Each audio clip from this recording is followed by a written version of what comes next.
sacan varias ideas, 50 ideas, las reducimos a 3 temas. 50 ideas entre todo el puedes grupo. decir, para que esto se llene de gente, tiene que haber vivienda, comercio, esto, tiene que mejorar la calle. O sea, ¿cuántas cosas deben de pasar para que invites a eso?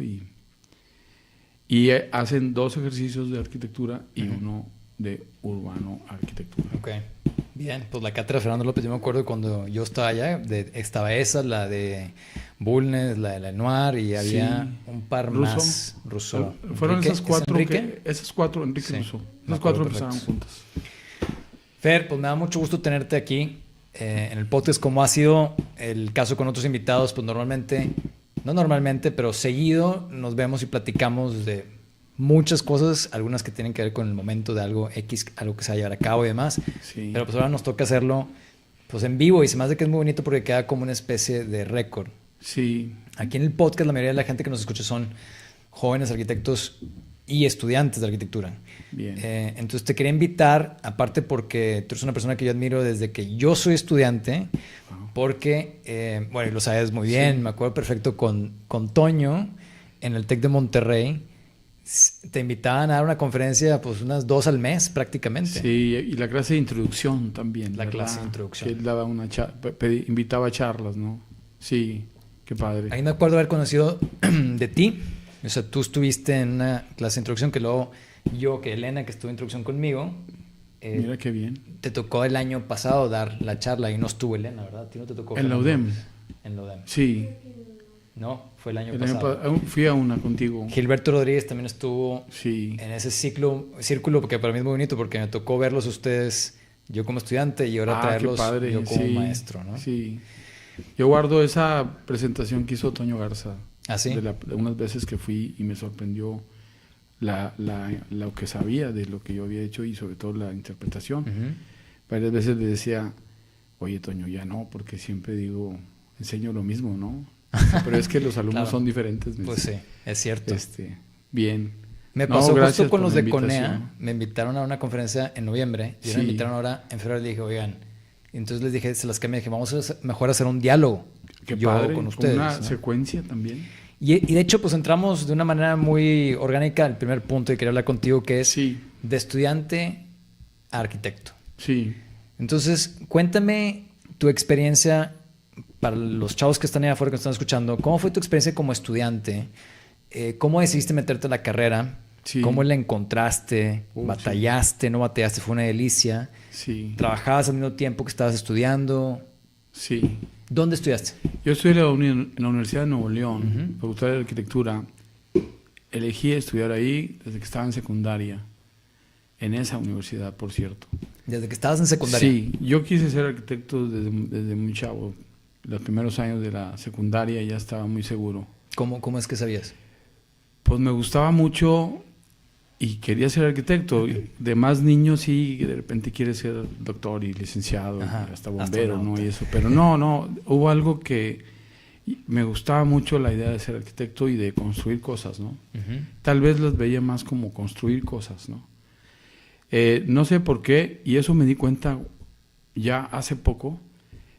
Mi papá mandó a hacer una casa donde yo vivía y contrató un arquitecto y hizo un proyecto muy bonito.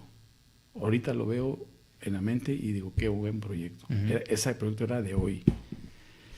Pero no sé de dónde sacó mi papá la idea de contratar a un arquitecto así y un ingeniero para construir. Porque se habla del maestro, ¿no? Pues sí, y aparte un ingeniero para construir. Entonces, yo vi esos dibujos, esos planos en mi casa, las perspectivas hechas a mano, las veía y trataba de hacerlas, ¿no? Okay. Y lamento, y mal por ese arquitecto, porque no tenía el nombre. No sé cómo se llama ese arquitecto. Porque nunca supe quién era y sus planos no tenían su nombre. Y es un proyecto muy atinado, de hoy. Tenía cosas muy interesantes. Una simpleza, modernidad, luz, espacios, la relación con el exterior, ¿no? ¿Y pero se construyó el proyecto? Ahí viviste ahí viví tú. Yo. O sea, yo vivía en una casa y mi papá tenía una casa, compró una casa y un terreno. Entonces, yo vivía en una casa más chiquita, así ahí, Y a los 6 años empezó mi papá a construir en el terreno de al lado. Vivimos la construcción, los hermanos, anduvimos ahí metidos, en las zanjas y todo. Y yo a los 7 años, a los 6 años y medio ya vivía en esa casa. Okay. Pero no siento que venía de ahí. Eso lo veo ahora. Ahora digo, ay, caray, pues eso se llama proyecto, se llama perspectiva, o render ahora. Todo ese tema de cuando la estaban construyendo y todo. Bueno, eso sin duda me pudo haber ayudado. Otra cosa que no entiendo por qué también, yo fui con mi papá a ver casas en construcción, a ver el estadio universitario, el Volcán, lo estaban construyendo. Y ahorita digo, y no sé ni por qué podía entrar él allí, ni por qué quería ir. Y entonces yo caminaba en ciertas construcciones varias veces con él, ¿no? Mi papá no tiene nada que ver con la arquitectura, ¿verdad? Digo, en paz descansa, ¿no? Pero entonces yo tenía ese vínculo con visitar casas, con visitar obras ahí.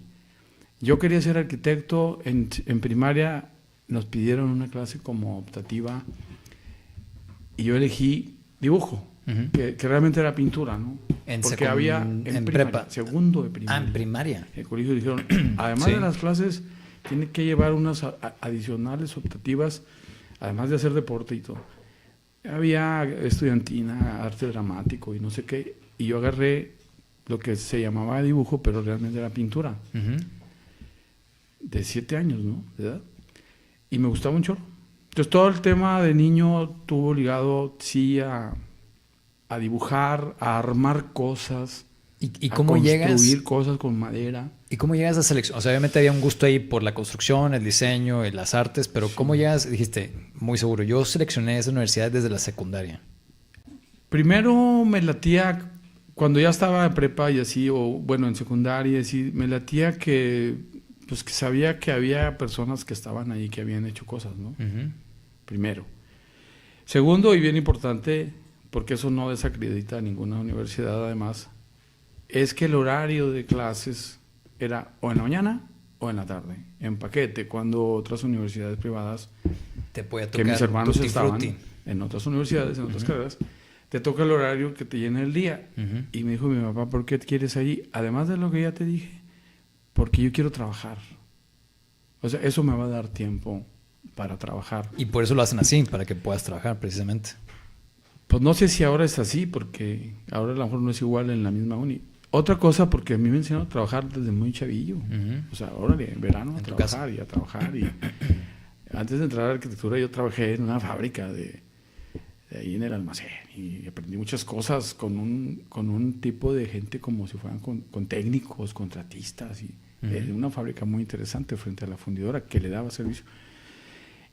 Y aprendes muchas cosas de fierros, de tratar a la gente. Yo armaba cosas de madera, nunca tuve un avión de madera, pero yo armé muchos aviones de madera, por ejemplo. Me encantaba agarrar madera y armar completo un avión. Cosas de ese tipo. Es que eso equivale. Después hacemos maquetas, ¿no? Sí, las manualidades. Una maqueta, no, hombre, pues ya sabía usar esas cosas, ¿no? Pero entender también cómo se ensambla un material con otro. Sí, entonces hay un tema como de construir cosas, ¿no? Con cosas, con objetos.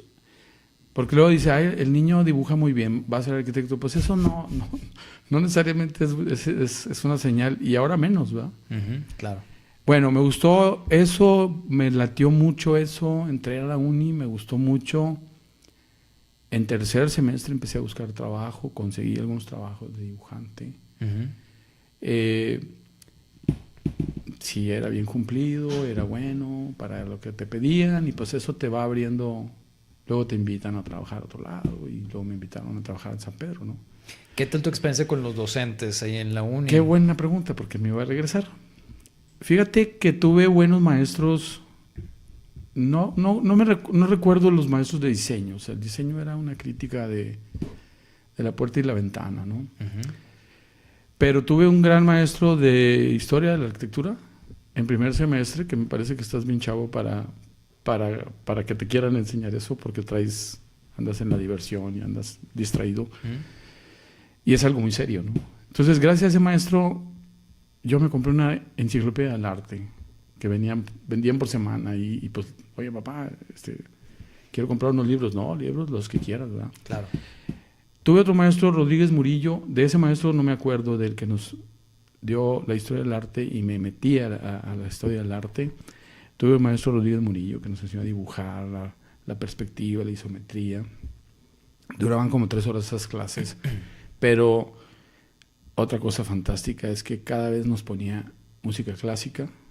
En el taller. En las 3 horas de taller decía, hoy vamos a escuchar a Mozart con esto y esto, y vámonos. Y wow, y gracias a él también compré otra colección de discos semanalmente. De música clásica. Que salían en las tiendas, ¿no? De música clásica. ¿Te acuerdas tú cómo se llamaba la clase? O sea, le ponen taller de composición arquitectónica, había taller de diseño. Una se llamaba dibujo. Ajá. Y la otra se llamaba geometría descriptiva. Ese sí, pero yo me refiero a donde ya estás diseñando. No, después... no. Yo no sé cómo se llamaba la primera de diseño porque otra cosa fantástica de 3 profesores, Mid Arenas y Olga Rodríguez, que juntaron 3 grupos en el auditorio. Éramos demasiados alumnos y eran unos ejercicios padrísimos de composición, de ¿cómo se llama? Rotación, traslación, hacer un espejo con una figura, hacer una figura chiquita, grande, grandecita y ese jugar. Y ese tema era meramente una composición plástica, geométrica, ni siquiera tenía programa arquitectónico, ni sabíamos qué era eso. Pero estas clases, había un vidrio ahí, donde ahora está la sala de maestros, sí, que ponían los trabajos, que escogían trabajos y los ponían. Sí. Eso se usa mucho en las escuelas. En primer semestre, de repente paso y caray, aquí está uno mío, le gustó el profesor, ¿verdad? Entonces, era una manera... Otra cosa que me gustaba de esa clase es que tenías que exponerlo, pararte frente a los 60 compañeros y decir qué onda, qué estabas proponiendo, haciendo, ¿no? Ahorita se batalla mucho porque los alumnos tienen que saber explicar, tienen que traer una idea, un cuento en la cabeza que lo diseñas y lo expones. Claro. Tuve otro maestro que no sé cómo se llamaba su clase, pero le pude haber llamado yo la clase del sentido común, Policarpo Lira, que era un... Policarpo Lira, el profesor. Porque eran cosas de lógica, cuánto mide el piso de un material. Pues era examen sin avisar, ¿no? Y todo el mundo temblando. 20 por 20, 30 por 30. Es que mide muchas cosas. O sea, los pisos miden de muchas formas.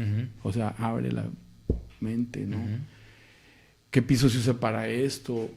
Te hacía responder siempre con sentido común y nos llevaba a ver cimbras y a ver varillas. A la obra. Pero te daba risa porque, oye, los escalones para los niños tienes que pensar y las alturas de los niños, dice, porque pues a veces al niño le ponen una mesa que le queda aquí, pero él actuaba eso, entonces te daba risa. Hubo otro maestro muy bueno, Tomás Lozano, que era como que la lógica de la estructura, o sea, cómo se comporta la viga cuando se quiere bajar, la tensión, la compresión, y él había mandado a hacer unas estructuras tridimensionales. Qué buena onda. Y las movía, mira, si esto lo sueltas, entonces para que lo veas. Era lo mejor que te deben de enseñar de la estructura, es la lógica, porque nunca hemos calculado una viga. Ni lo vamos a hacer. Entonces, de eso me acuerdo. Sí, yo me acuerdo que te forzaban a hacer los cálculos, pero lo haces una vez, pasabas el examen y ya. No, te preguntaba el nombre de la clase, porque en estos micrófonos hemos hablado de esto antes. Hay toda una herencia del nombre. Por ejemplo, hoy que yo soy maestro en LODEM se llama Diseño 1, Diseño 2. Okay. Cuando yo fui alumno en el TEC, era Taller de Diseño Arquitectónico 1, 2, 3, 4, 5, 6, 7. Y Juan Palomar me lo criticó muchísimo. Dice, diseñas un refrigerador, no una casa. Es taller de composición arquitectónica. Okay. Y entonces, por ejemplo, en la UDEM ya no existe la palabra taller.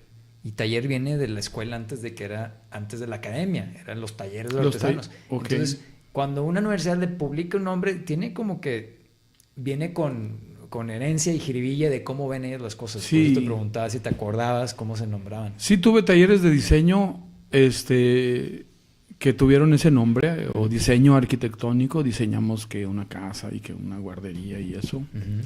Había otra cosa interesante porque eran salones muy grandes y había 3 maestros con su grupo en el mismo salón. El integral, ¿no? ¿Cuál era ese? No, aquí sí cada quien tenía sus alumnos, ¿no? Eran tan grandes y éramos muchos, entonces así como que tú allá y tú acá, Sí, ¿no? sí. Pero había, por ejemplo, Lisandro Peña, no fue mi profesor nunca, ¿verdad? Pero escuchar hablar a ese señor era increíble, ¿no? Okay. Era un poeta de los lápices, del dibujo, era un dibujante extraordinario, era un músico. Estaba mayorcito de edad, entonces como que se reían de lo que decía, porque pues estaba muy poético, ¿no? Pero escucharlo era muy interesante y nunca fue mi profesor. Y dijiste que desde tu tercer semestre empezaste a sacar trabajo. Sí. Por eso te metiste ahí para poder también, en parte, para trabajar. Sí, sí. ¿Y con quién empezaste a trabajar o qué tocas? ¿Qué puertas fuiste a tocar? Yo busqué un trabajo con amigos más grandes que yo que trabajaban en algunas oficinas y, oye, pues hay una vacante, ¿no? Pero la vacante es para un pasante, uno que está en 9º. Becario, sí. No, hombre, yo entro, ¿no? Entonces, oye, pues no, andamos buscando alguien que sepa escribir Leroy, ¿no? Entonces, pues como son las reglitas para ponerle las letras. O sea, no saber eso te frena. Entonces fui y compré todo el estuche de Leroy, ¿verdad? Porque trabajaba haciendo planos. Ya. Entonces empecé a hacer planos para amigos más grandes que yo, que tenían sus encarguitos ya. Dibujé planos para mucha gente, ¿no? De todo tipo. Un día con esos chavos dibujé unos planos de un arquitecto, José Ángel Camargo. El Deportivo San Javier en Guadalajara, José Ángel Camargo, y pues yo dije, ¿quién sabe quién será este señor, verdad? Después tuve fortuna de conocerlo y de ser de verdad súper amigo. Sí. Le decía yo que Tito tenía esa cualidad de hacerte sentir que eras su mejor amigo, ¿verdad? Pero todos sentíamos lo mismo.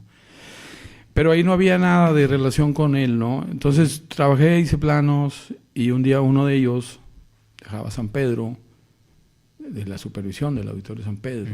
Estaba en construcción, necesitaban otra vez un pasante con cierta experiencia y a pesar de que yo no lo era, me llevaron ahí y me quedé. Aquí traemos, de hecho, porque yo recuerdo eso que en un par de ocasiones comentamos. Que, digo, ¿estabas en qué semestre cuando te tocó participar? Yo estaba en 5º semestre cuando ya era empleado de planta de 8 a 3 ahí en el municipio y me cambié en la tarde para trabajar en la mañana. O sea, tú estabas como interno con el gobierno. Yo trabajaba para el municipio de San Pedro. Era empleado del municipio de San Pedro. Era el jefe de la supervisión y de proyectos, pero no hacíamos los proyectos, supervisábamos, teníamos los planos ahí. Sí. Y me tocaba supervisar ahí el proyecto de Jorge Albuerne, arquitecto Jorge Albuerne, y estaba en construcción con varios contratistas, ¿no? De diferentes temas. Uno de ellos eran Óscar Bulnes y Benjamín Félix, juntos. Yo era el supervisor del municipio.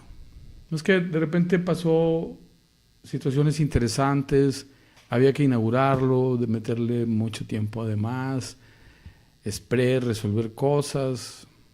Mi jefe, que era el director de Obras Públicas, se enfermó un tiempo, no podía ir, pues agarrar la batuta, ¿no? Tenías que llenar sus horas, es lo que estás diciendo. No, las horas como quiera. Okay. No, las decisiones. No había había que coordinar, había que hacer un calendario, tú vas primero, tú todo después. ¿Todo eso te cayó a ti? Pues no me cayó, lo hice. Ya, porque se tenía que hacer. Porque estás acostumbrado a cumplir, a trabajar y quieres.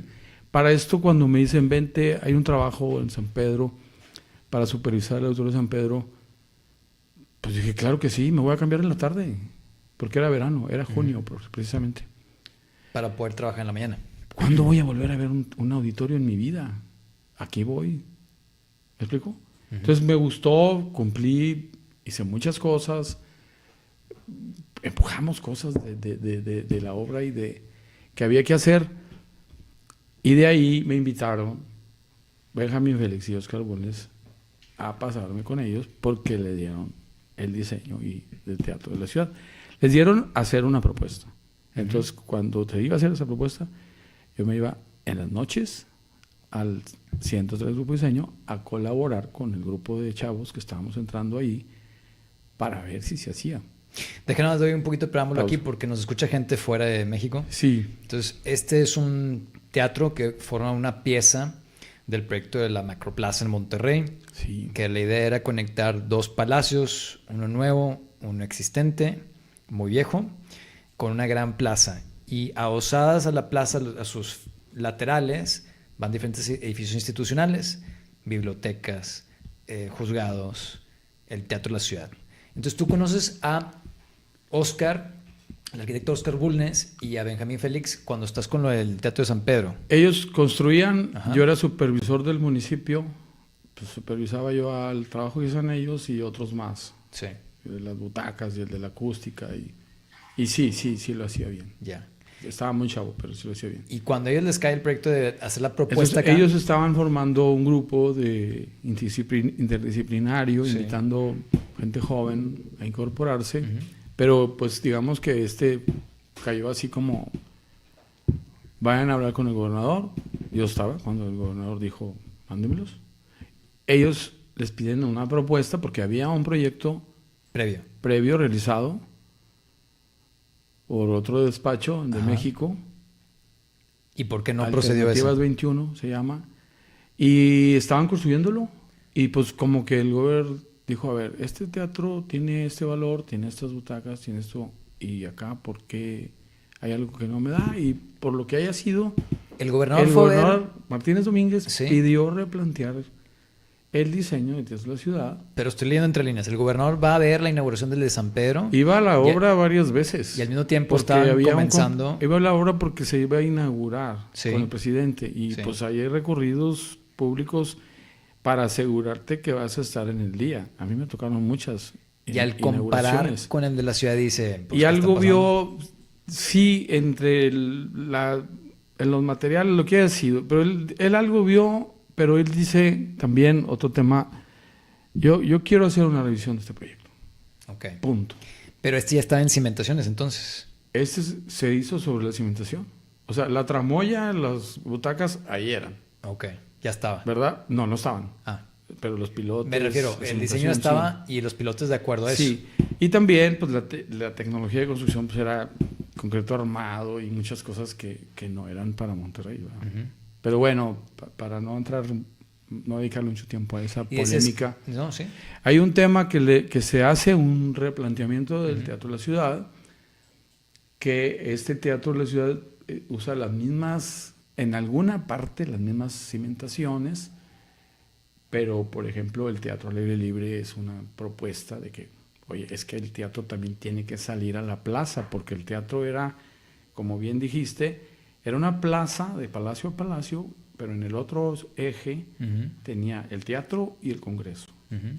por lo menos. Uh-huh.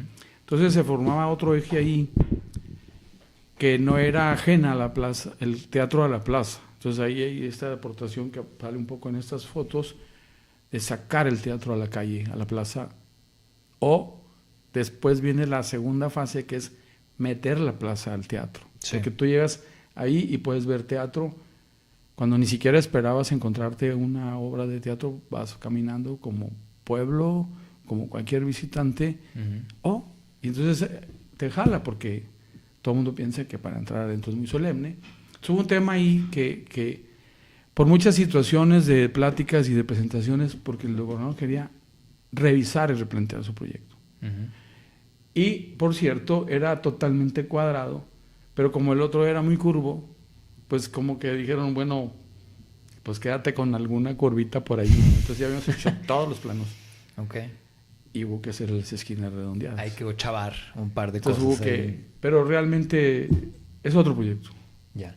Búsquenlo, el otro. El 21, ¿cómo se llama? Alternativas 21. Alternativas 21. Ahorita nomás no Ay, perdón. El micrófono, Fer. Bueno, ahí estuve yo, pues en fui supervisor, en Teatro de San Pedro, y en el Teatro de la Ciudad, pues ya estaba incorporado en el proyecto. Éramos un grupito ahí de unos 6 jóvenes, uh-huh. más ellos 2.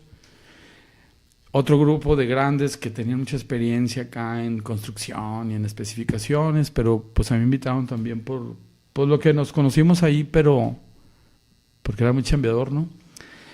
Pero también, dice, pues yo ya le entendía a la mecánica teatral, a la acústica y a esos pues tipos de asesorías. Y entramos al diseño del Teatro de la Ciudad, lo aprobaron. Pues al día siguiente, ¿en dónde vamos a vaciar la siguiente columna? Vale, ¿no? O sea, porque ya habían estado en la obra. Entonces, yo entré de lleno, yo era el representante, tuve que dejar San Pedro como trabajo, cambió la administración, me invitaron a quedarme. Dejé el proyecto del... Vente para acá, tiempo completo, ¿no? Y luego pues aparece la revisión de la Gran Plaza para hacer otro proyecto, que es el que sí está hecho, ¿no? Porque hubo varios, sí, pero ese es el que está hecho. Y hasta le dijeron, el Congreso no se lo vamos a dar a ustedes porque es algo más importante, ¿no?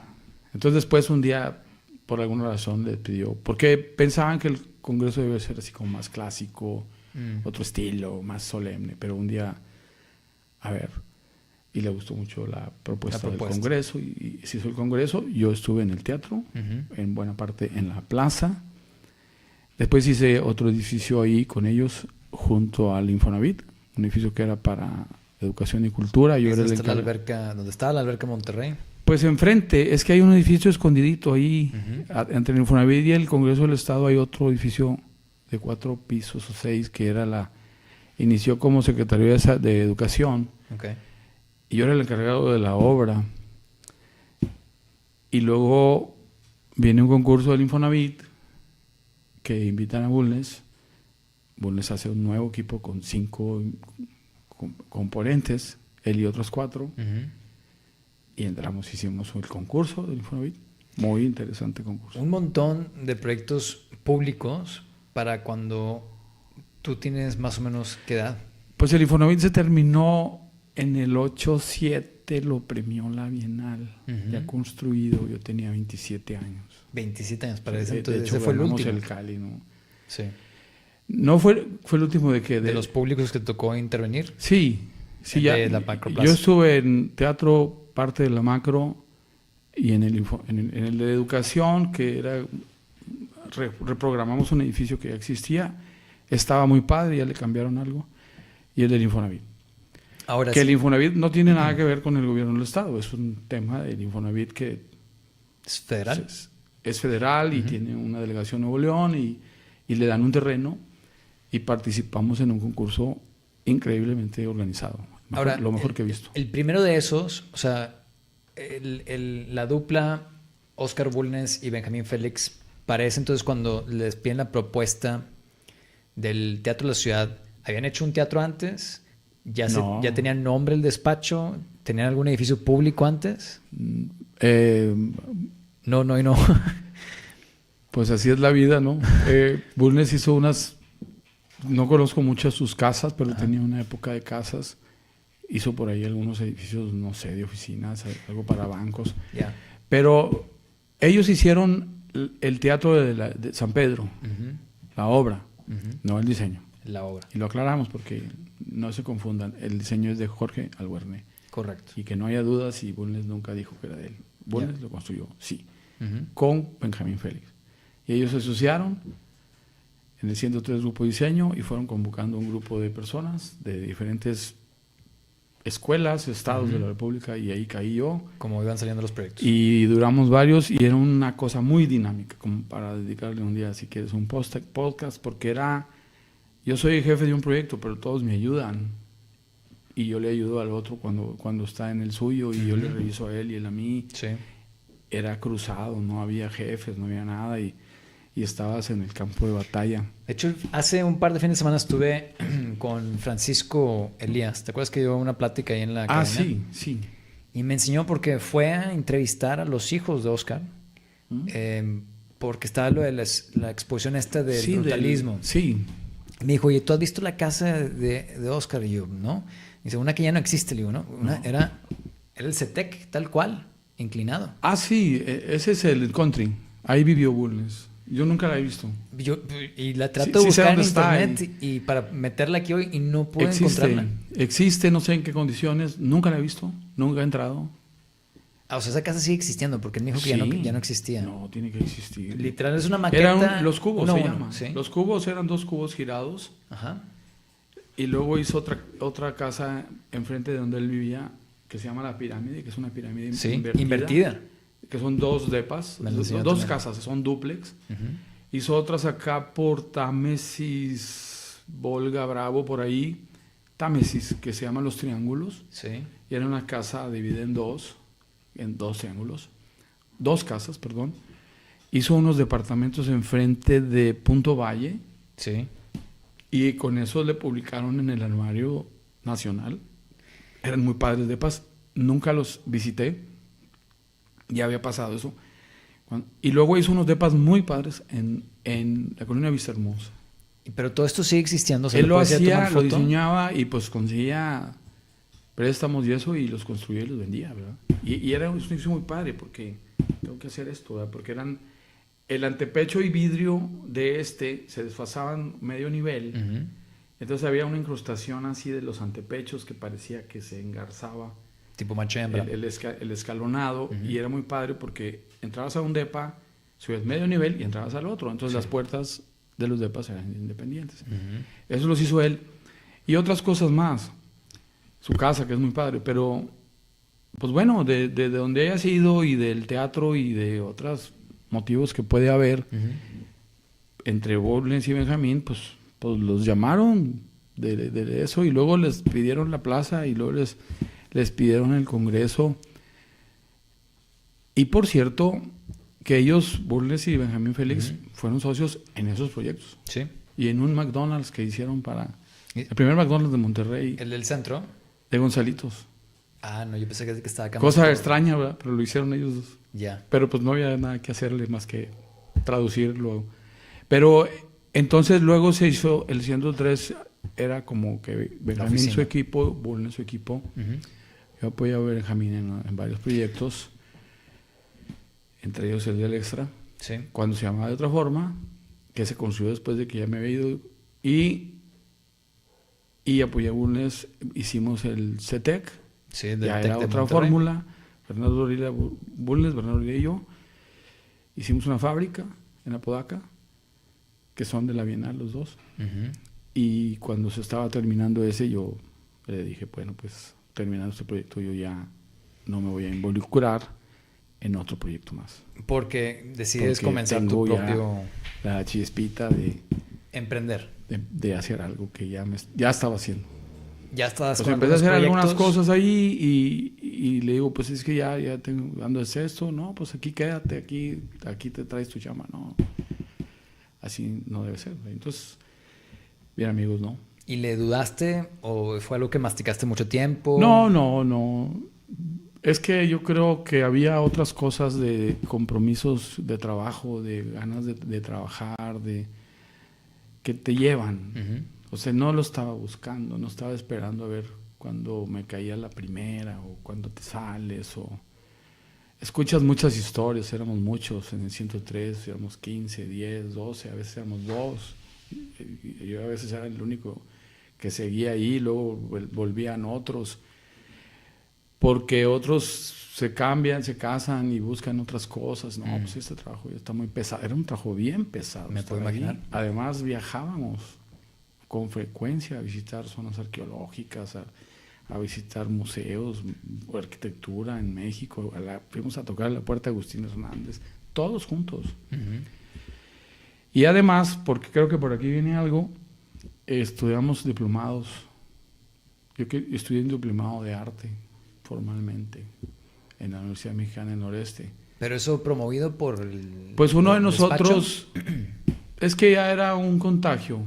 Los viernes vamos a comer juntos y vamos a ver películas de arquitectura. Paras la chamba, te traes las hamburguesas, vamos a ver a Gaudí. Se acaba la comida y la película y a seguirle. Bueno. Luego invitábamos a gentes a que nos dieran charlas, entre ellos a Rodríguez Vizcarra. Imagínate una charla, música y arquitectura. ¡Wow! El maestro Manuel Rodríguez Vizcarra. Y invitábamos a un astrólogo, al de acústica, que era un experto en otras cosas. Y luego la chispa de alguien dijo, oye, hay un diplomado en arte, vamos a un diplomado de arte internacional contemporáneo, nos echamos pues el diplomado completo, no nos titulamos. Encima de la chamba. Claro, era la chamba, los viajes, estudiar y a veces concursos. Qué bonito ambiente. Yo sé que es pesado, pero entonces ¿no tuviste ninguna duda de decirle adiós a ese ambiente y estar tú solo con tus proyectos? Qué padre pregunta, porque había personas que ya estaban casados y ya no era la misma dinámica, tiempo disponible, ¿no? Y luego la fórmula de que todos somos iguales y tú sacas copias y tú sirves café y tú eres el jefe del proyecto, era muy interesante, ¿no? Estábamos llenos de libros y siempre había alguien que sacaba un libro, o veías me acuerdo, Ricardo Elizondo Brown haciendo una maqueta 1:20 de la isóptica del Teatro de la Ciudad, leyendo un chorro de libros y haciendo la maqueta hasta de los actores. O sea, ¿cuándo ves a un tipo disfrutando tanto eso? Entonces todas esas cosas se pegan, y tú también aportas algo, ¿no? Claro. Entonces, pero también llegó lo que le pasa a los grupos musicales, el fastidio. Porque algunos empezaron a tronar, a cansarse, y como no era... Aquí está el proyecto y pásenlo en blanco, en limpio, perdón. A ver, vamos a hablar del proyecto. Y empezás a discutir. Concursamos en un concurso del agua, pues pudimos haber ganado de un monumento al agua en Monterrey, no se hizo. Concursamos en la Plaza de la Solidaridad en México, ganamos y no nos lo dieron. Y fue un desastre y hubo críticas de los artistas. Hay un artículo de Antonio Toca de esa época y uno 25 años después. Bueno. Concursamos y ganamos la Plaza de la Seguridad de México en la Alameda, después del terremoto. Pedimos hacer algo por el evento. Nos dijeron, métanse a este concurso. Adán Lozano, Tito Camargo, Óscar Bones, Bernardo Lira, Jesús Félix, Jesús Martínez, Rolando González, se me puede escapar uno y yo. Como 8 arquitectos en el equipo. ¿Y les dieron el fallo que ganaron, pero se lo dieron a alguien más? Sí, porque el otro fue bien inteligente y propuso un hotel y una cosa que ni en el programa venía, y pues eran esas cosas que dices tú, ¿qué estamos haciendo concursando? Pues sí. Pero ese tiempo que le dedicábamos a los concursos era, además de la chamba, y luego nos metimos a un concurso internacional buenísimo de la UIA en la India. Y me acuerdo que encontraste era para Indira Gandhi, ¿no? Era Centro Nacional de las Artes Indira Gandhi, un edificio de 150,000 metros cuadrados. Sí. Estaba...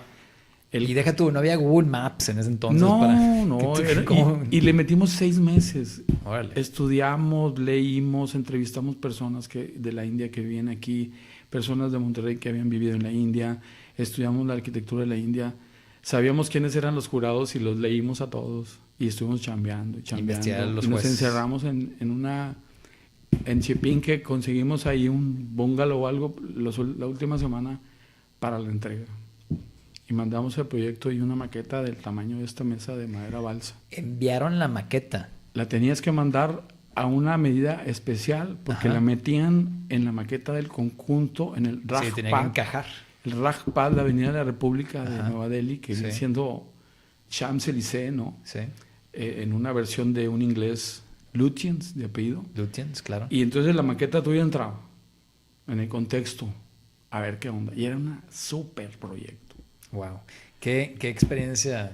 El triunfo fue que llegó a la India, porque luego fue un fiasco y ganó un proyecto, no quiero decir la palabra, que a veces decimos mal, bien gringo, o sea, bien, como que si la India quisiera parecer otro país, ¿verdad? Ya. Cuando nosotros nos clavamos mucho por la cultura... ¿Se construyó? No se construyó. Eso suele suceder y hay que tener ojo con los concursos. Hay buenos concursos y hay malos concursos. Aquí... Perdón. Pero de eso ya me extendí mucho, pero eso no lo podría quitar ninguno de los que estuvimos ahí de la formación, porque aunque ese tema ya no era si ganabas o no ganabas, hicimos un workshop colectivo, compartimos, hicimos, generamos, filosofamos, y vino la época, va a cambiar ahora la plática un poco, porque luego empiezan las dificultades, ya no estoy de acuerdo contigo, yo propongo algo y no me haces caso y pues sabes que ahí se ven. Entonces lo que le pasa, ¿no?, a los músicos, sí. Y alguien dice, yo soy el bueno aquí, sí, yo soy el dueño de la pelota y pues yo soy el que trabaja más tiempo, y entonces hasta contratamos a una persona de tipo de desarrollo organizacional conocido de Oscar para organizar casi estuvimos en una sesión como de psicología, ¿verdad?, consulta, todos sentados en el piso hablando con él. Es que no sabemos qué hacer y andamos ya desorganizados y uno estira para allá y el otro para acá y lo convencimos de que teníamos razón. Fue lo malo. O sea, él era el experto y lo convencimos. Vino a hacer la chamba de cómo arreglarlo. Dijo, no, hombre, es que no, las empresas están cambiando. Entonces, lo que fue pasando fue que cada quien fue tomando su rumbo. No es una ruptura, no es un pleito. ¿No? Pues se acabó eso y se acabó ese vuelo que te dan estos proyectos, viajes, estudios. Y empieza, pues sí, sí, te tocan la puerta, que te piden algo, sabes que puedes abrir camino en otra parte. Sí. No hay necesidad de usar a nada, nunca saqué un plano de ahí. Pero aquí hay una pregunta. Entonces, tú emprendes, empiezas con tus propios proyectos. Ahorita a lo mejor me comentarás algo de tus principios, de los primeros proyectos que salieron, que es la típica cosa de que en la escuela empiezas con una pequeña casa, luego a lo mejor un edificio de 6 niveles de departamentos, luego usos mixtos y luego un complejo urbano y acabas con una tesis súper complicada y luego te gradúas y empiezas con la remodelación de un baño, ¿no? Es como que viene ese escalón para abajo, pues porque sí, es de lo académico y lo real. Pero la docencia, porque tú estudias ahí en la uni y ahorita tienes una cátedra, pero tú, ¿cuándo se te da por empezar a dar clase? Porque el modelo del taller es todos aprenden de todos dentro de la oficina y todos aportan. Entonces tienes que poder explicarle a alguien la chamba si quieres que esa persona también sepa cómo hacer esa chamba para que tú te puedas dedicar a otra cosa. O sea, el tema de enseñar en la oficina y luego enseñar en la escuela, ¿cuándo lo saltaste? Bien, creo que ya me alargué mucho y se va a acabar el tiempo del programa o no sé, pero bueno, es que se fue muy largo eso. Uh-huh. Te das cuenta que tienes habilidades de algo, ¿no? O sea, tú sabes quién eres en lo colectivo y sabes qué haces, ¿no? Y de algún modo quieres potenciar eso. Y sí, te piden arreglar el compadre, el tío, que si hay un problema en un baño y no saben qué hacer y ya vinieron todos los expertos y tú vas y lo arreglas, ¿no? Uh-huh. ¡Wow! Entonces de ahí me dieron una remodelación que tenía muchas trabas, ¿no? Aquí vive una señora así que necesita esta habitación acá y luego acá, pero no se junta con esto. Tienes que hacer una magia y que no se note. Ok, salió. Pero un día ya pues un doctor compró un terreno y pide quien le hace un proyecto y llego yo. Ok, para su casa. Sí, pero él no estaba buscando a un arquitecto, a la obra de arte y así, ¿no? Esa casa está bien padre, de hace 30 y tantos años. ¿Se llama? El doctor Marco Antonio Leija en San Gemo. ¿La casa? Esa casa todavía no tiene esos nombres. Ok. Que le ponemos después a las casas también para no ponerle el nombre del dueño, ¿verdad? Yeah. Entonces en San Gemo hice una casa muy bonita que ahí está, que en la pandemia, antes de la pandemia me habló y me dijo, estamos bien a gusto aquí, queremos hacerle unas cosas, ya habíamos empezado y paramos. Uh-huh. Vamos a hablarle a Fernando para no echar a perder esto. Y me dice, yo tenía unas ideas de unas pérgolas, de unas terrazas que no se habían hecho. Dijo, pues ahora sí, aviéntatelas. Es más, quisiera que se vea nuevecita. Hazle lo que quieras. ¿Ese es el mismo cliente de tu primer cliente ahora? Ese es el primer casa que yo diseñé y construí. Así, diseño y construcción. Sí. Después de remodelaciones y esas cosas. Sí. Y ahí está. Bueno. Y en pandemia le dimos un refresh. Una segunda vuelta. Pues sí, que se viera nueva. Y hasta pintura y 2, 3 cositas nuevas. Y luego me salió ya otra casa derivada de las otras acá en Palmillas, ¿no? En la casa de Gloria Collado, Casa Estudio Gloria Collado, fue el segundo proyecto así, diseño, uh-huh. Que tiene mucho de esta anterior. Estaba haciendo otra en el country también, uh-huh. Con una frase muy rara, qué padre, ¿no? que la sigan diciendo si quieren. Porque el dueño compró un terreno y alguien le dijo que yo le podía hacer un proyecto en terrenos inclinados, ¿verdad? Entonces como que ahí pasó el dote y me dijo, oye, que tú estudiaste una especialidad en terrenos inclinados. Y dije, pues no es cierto, pero sí se me da. Entonces hice una casa en Country, que también está ahí, que hace poco les íbamos a hacer otra casa nueva, y esta de Gloria Collado, que es un tema de la topografía, del respeto del medio ambiente, del respeto del sitio, de los árboles, etcétera, ¿no? En ese tipo de obras, y otro proyectito que hicimos Rolando González y yo, fuimos socios en algunos proyectos, hicimos un taller automotriz. ¿Un taller automotriz? Automotriz, en un terreno de 9x16, en la calle Bernardo Reyes, por la Coliseo, por las entradas de autobuses, ¿no? Y ganamos la Bienal de Arquitectura con un tallercito de esas dimensiones, y el taller tuvo mucho éxito porque nos involucramos en que, como que habían poquitos carros, había que hacerles mucho valor a los carros. Y había una época de los carros, de que los importados, y que compraban un carro Cadillac nuevo que los tenías que importar, o de estos. El mejor carro del Ford. Y había que meterle 10,000 pesos de aquel entonces para teflón y teléfono. Entonces, fue un éxito, y después hicimos 3 sucursales más, Valle y Cumbres. Pero me gusta decirlo porque ese pequeñísimo proyecto que tiene los materiales que tiene cualquier taller automotriz ganó la Bienal, y me da gusto porque pues como, caray, ¿cómo que en un taller así? Pues un taller random puedes crear arquitectura, ¿no?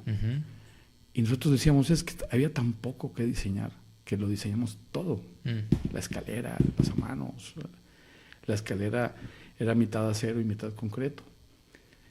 Porque en medio, en el descanso, estaba la puerta a la oficina. Para poder pasar, necesitabas el espacio abajo. Cada milímetro contaba. Sí. Pues muy pequeño, 16 por ese 9. Tipo de 6 por 16, 9 por 16 el terreno. Cabían 4 carros. Y luego un espacio en el segundo piso. Era una experiencia ir a ese taller. O sea, el espacio, ¿no? Ese tipo de cosas son las que un día nos llevaron a dar una charla a la uni, a varios que habíamos ganado la Bienal. Y al terminar, oye, pues vente a dar clases, ¿no? Ahí sale la invitación. Entonces yo no soy profesor, ¿verdad? Pero sí tenía mucha inquietud, porque cuando contratábamos personas para el despacho, pues todos sabían dibujar. O sea, pero espérate, vamos a involucrarnos, mira el lugar, el desarrollar unas líneas, el sol, geometría, esquema, boceto, 3D, me regreso. Entonces sí, me ocurrió, porque sepas dibujar, que sí que sacas el proyecto. Pues ¿verdad? sí, y entonces había que resolver todo para que lo dibujaran. Y yo digo, véngase más para acá, en la etapa de diseño, ¿no? Entonces yo estaba inquieto, sí, pues por dejar eso, por ver qué pasaba y dejar eso en la escuela, ¿no? Y por eso sí hizo esa clase optativa en no sé qué año, 91, por ahí. Y yo creo que nunca dejaste de dar clases desde entonces. Lapsos. Estuve como 6 años. Me ocupé mucho, dejé de dar clases. Y estando ocupado, Toño Garza, varios semestres me dijo, tu clase, y un día me habló y me dijo, empiezas en agosto. No y ya tienes un grupo. No me dejó la opción. Y estuve como 7 años también ahí. Y luego pensé que ya, en el 2012 dije, ahora sí ya me retiro de la docencia. Y pues me salí de ahí. Al mes ya estaba invitado en la uni en este nuevo formato de cátedra. Las cátedras. Que tiene un apoyo con maestra o maestro, y que es quien realmente le da seguimiento al taller, y pues tú haces el plan. Cuando yo tuve la cátedra a mí no me dieron apoyo.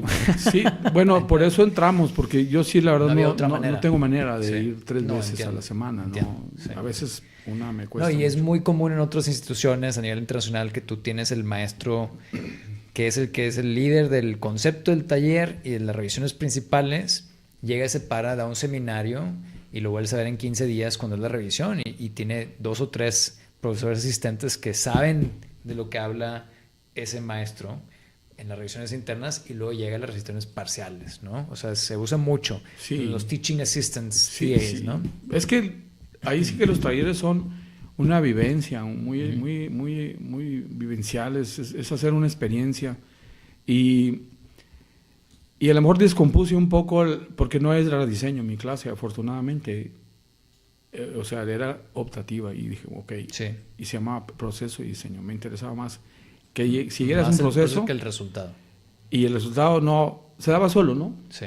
O sea, ¿cómo llegas? Pero lo importante Pero es... no andaba buscando que la vistita y todo. O sea, había más argumentos, estudio, proceso. Fue muy padre. Sí. Es que así trabajo. O sea, no puedo compartir otra cosa. Si me dices, esta es la guía de un taller, pues a lo mejor soy bien malo para seguirla, ¿no? Ahora, hablamos de tu experiencia como estudiante y saliendo de ahí, tu experiencia trabajando en despachos, te independizas, salen los primeros proyectos. Por esos primeros proyectos que ganan concursos, bueno, que ganan reconocimientos en las bienales, te invitan a una charla y de esa charla te invitan a ser maestro, te conviertes en docente. Sí. Acá la pregunta es ahora, entonces, eso es práctica y academia, pero ¿qué hay de las instituciones fuera de las universidades? Me refiero yo, Colegio de Arquitectos y la academia, quien tú fuiste presidente en... ¿De la academia? ¿En qué año? 2005 al 2007. Un bienio, ¿sí? Sí. Del cual eres emérito. Sí. Aquí está... bueno, hablabas hace rato de Tito, has mencionado muchos nombres de los que están por acá. Adán Lozano, Arquitecto Bulnes, Landa, ¿sí? Benjamín Félix acá arriba, claro. Ahí está Rodríguez Vizcarra, que es el Manuel. que inició la academia y luego entró, o sea, él empezó a formarlos con Eduardo Padilla, con Bulnes, con otros. ¿Qué me puedes decir para los que son estudiantes? Que para ellos cuando escuchan academia únicamente piensan en la universidad y no saben para qué sirve la academia o para qué sirve el Colegio de Arquitectos. Sí, antes fui miembro del colegio, Uh-huh. porque iba de estudiante, Uh-huh. además de todas las actividades que decíamos, al colegio, y algún buen amigo poquitito más grande que yo, inscríbete, ya sabes, ¿no? A la Sociedad de Arquitectos, Uh-huh. porque no estás titulado. Entonces había eventos, fui a las de la federación, fui a convenciones estas nacionales, conocí cosas padres, ¿no? Hicieron un ciclo de conferencias, Óscar Bulnes, Tito Camargo. En el colegio. Y Adán Lozano, a través del colegio, hicieron un ciclo de conferencias que se llamaba Rodríguez Vizcarra, en honor a que acababa de fallecer, y eran 10 charlas. Y esas 10 charlas, pues yo estaba involucrado. No solo asistiendo, porque apoyábamos. Organizando. Yo era el proyector, el cácaro y todo. Pues, estabas en algo, ¿no? Teníamos todos una función, lo cual me daba el privilegio, pues, que llegaba el ponente con sus diapositivas al planetario, Lo una vez recibías. al mes, y pues yo era el que estaba ahí con él, con Pedro Ramírez Vázquez, con Mario Chesnan, con Emanuel Ordorica, con Teodoro González de León, con Agustín Hernández, David Muñoz, de Jalapa, en fin. ¿Y fueron 9. ¿Dónde fue ese ciclo? Todas eran en el planetario. Una por mes en el planetario. Te daban una tarjeta, la comprabas simbólicamente, que te la iban... una tarjeta de plástico, te la iban tachando. Ah, claro, te la perforaban. De tus asistencias, no valía. ¿Una por mes? Una por mes. O sea, todo un año el ciclo. Sí, vino Legorreta por primera vez a Monterrey, a esas charlas. Entonces, bueno, y eso era el colegio. Y luego nos invitaron a participar en una comisión del colegio, y Rolando González y yo, que éramos socios, organizamos unas pláticas en el Teatro de la Ciudad, de historia con Israel Cavazos, de sociología con Ángeles Zapata, que luego se enojó porque no pegó muy bien, no le siguieron mucho los arquitectos, y no creas que hizo un programa todos los viernes para hablar de ecología, de sociología, una mujer increíble, ya falleció hace mucho. Pero se enojó porque no hubo audiencia. Se enojó con los arquis. O sea, es que organizamos historia con Israel Cavazos, con Ángel Zapata, sociología, con Eduardo Rubio, algo de arte. Se me escapan unas cuantas, pero pues eso no tiene mucho rating entre los mismos colegas. Y nos prestaron al Teatro de la Ciudad, las aulas de abajo. Entonces había 5 alumnos, 3 alumnos, y la de Ángeles Zapata no fue nadie. Dijo, ¿cómo es posible que a los arquitectos no les importa este tema, ¿no? Bueno, estuve en el colegio. Nunca formé parte de directivas ni nada. Se organizaron concursos en otra época, que yo fui parte de ellos, de las convocatorias, del jurado. Pero casi al mismo tiempo fue cuando se funda la Academia Nacional de Arquitectura, capítulo Monterrey, que me tocó las primeras sesiones que había aquí asistir. Y ya, y pues había una vez un evento que vinieron muchos, Mario Pani, Manuel La Rosa, ¿no? Unos personajes a un encuentro. Los que la establecen en México. Los que la establecen en México, hay un encuentro en Monterrey, lo había organizado, era presidente Eduardo Padilla, y lo había organizado él y Armando Flores, pero ahí ayudaban todos, ¿no? Pero ellos fueron los que lo organizaron. No, pues hacer una fiesta, de estar escuchando, participando en esos encuentros, debates. Y simplemente yo le tenía, pues, admiración al gremio y a la academia y a esas personas, ¿no? Es que después, en el 95, cambia el formato de presidentes por 2 años. Antes era vitalicio el presidente y eran 7 miembros y nomás ellos sabían lo que hacían. ¿El presidente cambiaba cuando fallecía? Sí. ¿O tenía que dejar el cargo? O que lo dejara, como el Papa. Pero falleció Mario Pani y había que suplirlo en México. Y entonces cambió eso a que fueran 2 años. Bienios. Y es cuando entra Oscar Bulnes, con los que ya estaban ahí, hacen como una secuencia, y es cuando se abre al público. Porque antes, pues no tenían por qué verlo abierto, ¿verdad? Ellos tenían sus conversaciones, sus charlas, sus debates entre ellos. Y entonces, pues, sale el proyecto de decir, abramos esto al público, invitemos a la gente a escuchar a esas ponencias y a estos debates. Y ya en esa tanda del 95 fue cuando yo entré como miembro de la academia. Fíjate que de hecho en la maestría me tocó estudiar mucho al que estableció el primer programa académico de 4 años oficial de arquitectura en Estados Unidos. Lo empecé en Boston, en MIT. Y tiene mucha historia. Se llama William Robert Ware, pero él diseñó todo de acuerdo a cómo era en Bellas Artes. Y en Bellas Artes tú tenías seminario 2 veces a la semana, toda la semana, y duraban 3 horas los seminarios. Y luego tenías 33 horas el resto de la semana trabajando en el despacho de alguien, que era el taller de alguien. Eran maestros avalados. Y aprendían trabajando, pues como lo hacía Wright en Taliesin East en sus proyectos. Pero los seminarios a veces estaban cerrados, a veces estaban abiertos. Y era una cosa muy interesante porque ahí a veces había ciertos arquitectos que hablaban de la ciudad y te habrá tocado esta situación. Hablaban de la ciudad y ponían ejemplos de proyectos de la ciudad en París y demás, que eran de arquitectos que estaban ahí en la mesa y tenían que criticar. Sí, así eran en México y era potente el asunto. Se daban así, se daban con todo y categóricamente, no era a periodicazos, ¿no? Sí. Pero esa es la historia, pero tú te topas a un estudiante de arquitectura y que no sabe qué es la academia o para qué sirve, o que no sabe qué es el colegio y para qué sirve, ¿qué le dices? Bueno, es bien importante que todos sepamos que existe el colegio y que existe, por ejemplo, una bienal, que gracias a la bienal, que la primera es de Nuevo León, hay mucha participación y hay mucha calidad de arquitectura. La primera de México estatal es la más antigua de Nuevo León. Sí. Y gracias a eso se ha hecho que sube el nivel de la arquitectura en general. Hay más participación, hay más gente que le mete, que se inscribe, que le mete a su trabajo, ¿no? Creo que hay que subirle la vara, porque debe ser muy muy selectivo el premio, porque para que gane valor, ¿no? O sea, cuando premias algo, yo después estuve muy involucrado, cuando el premio Cemex se le quita la parte de solo construcción y hicimos un replanteamiento, fui como 8 veces jurado, era vitalicio. Y decíamos, es que cuando premias, mandas una señal. La onda va por aquí, esto es bueno, ¿no?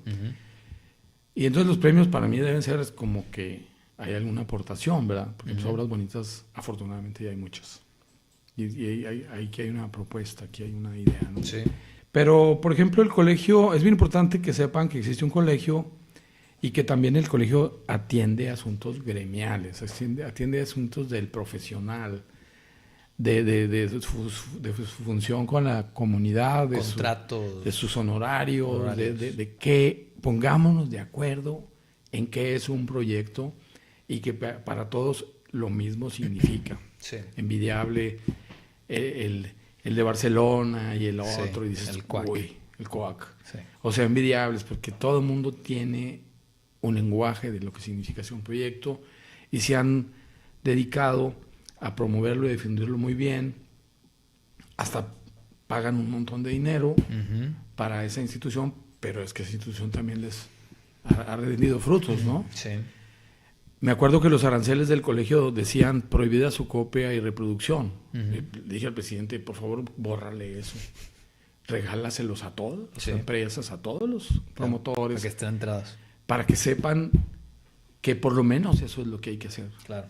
¿Verdad? Entonces, el colegio tiene un tema gremial del profesional y tal vez para los románticos y los clavados en el diseño y en la cultura de la arquitectura y hasta la poética, pues ahí no es como que no era el lugar, por eso también es que se le da más fuerza nacionalmente a la Academia Nacional de Arquitectura y que la academia es a la arquitectura lo que en los colegios es al arquitecto, ¿verdad?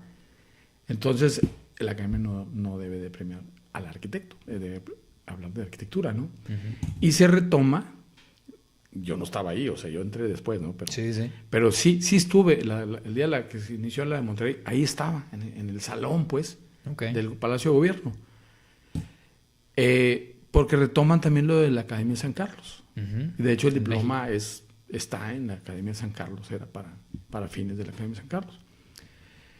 Hay un tema, yo creo que las dos instituciones son bien importantes, tienen un rol distinto, no opuesto para nada, al contrario, súper complementario, pero también a veces los colegios tienden a ser muy institucionales, sectoriales, a veces hay mucha relación con determinados temas o temas públicos, ¿no? Entonces, eso también a veces hace que ves las trayectorias de las instituciones pues moviéndose un poquito para ciertos rangos, ¿no?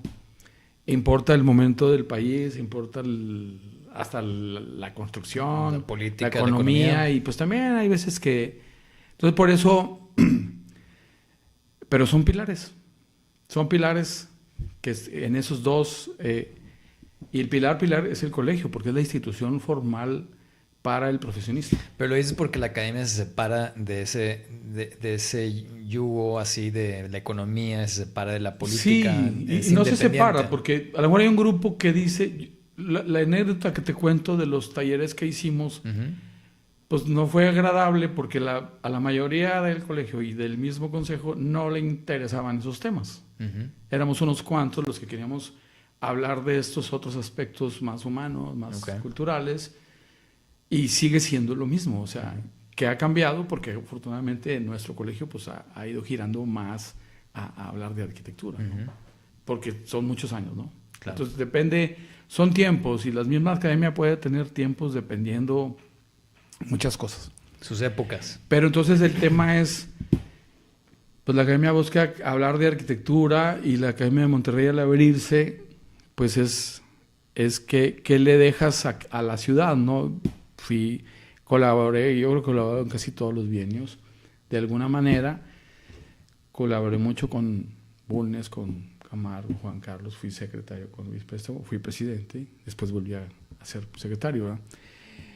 Creo que la academia sí ha sembrado de maneras de hacer cosas, de hacer ciudad. Hemos hecho muchos foros de la ciudad y pues mal que bien hay cosas que pasan muchos años para que... Yo hice un proyecto de Vasconcelos hace 10 años, porque esos proyectos se cacarean y se desean y se gestan y se lleva mucho tiempo.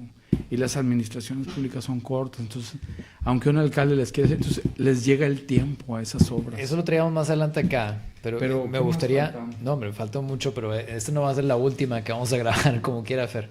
Si te puedo llegar a tomar tu tiempo otra vez. No, hombre, encantado. Pero mira, aquí traíamos esta imagen.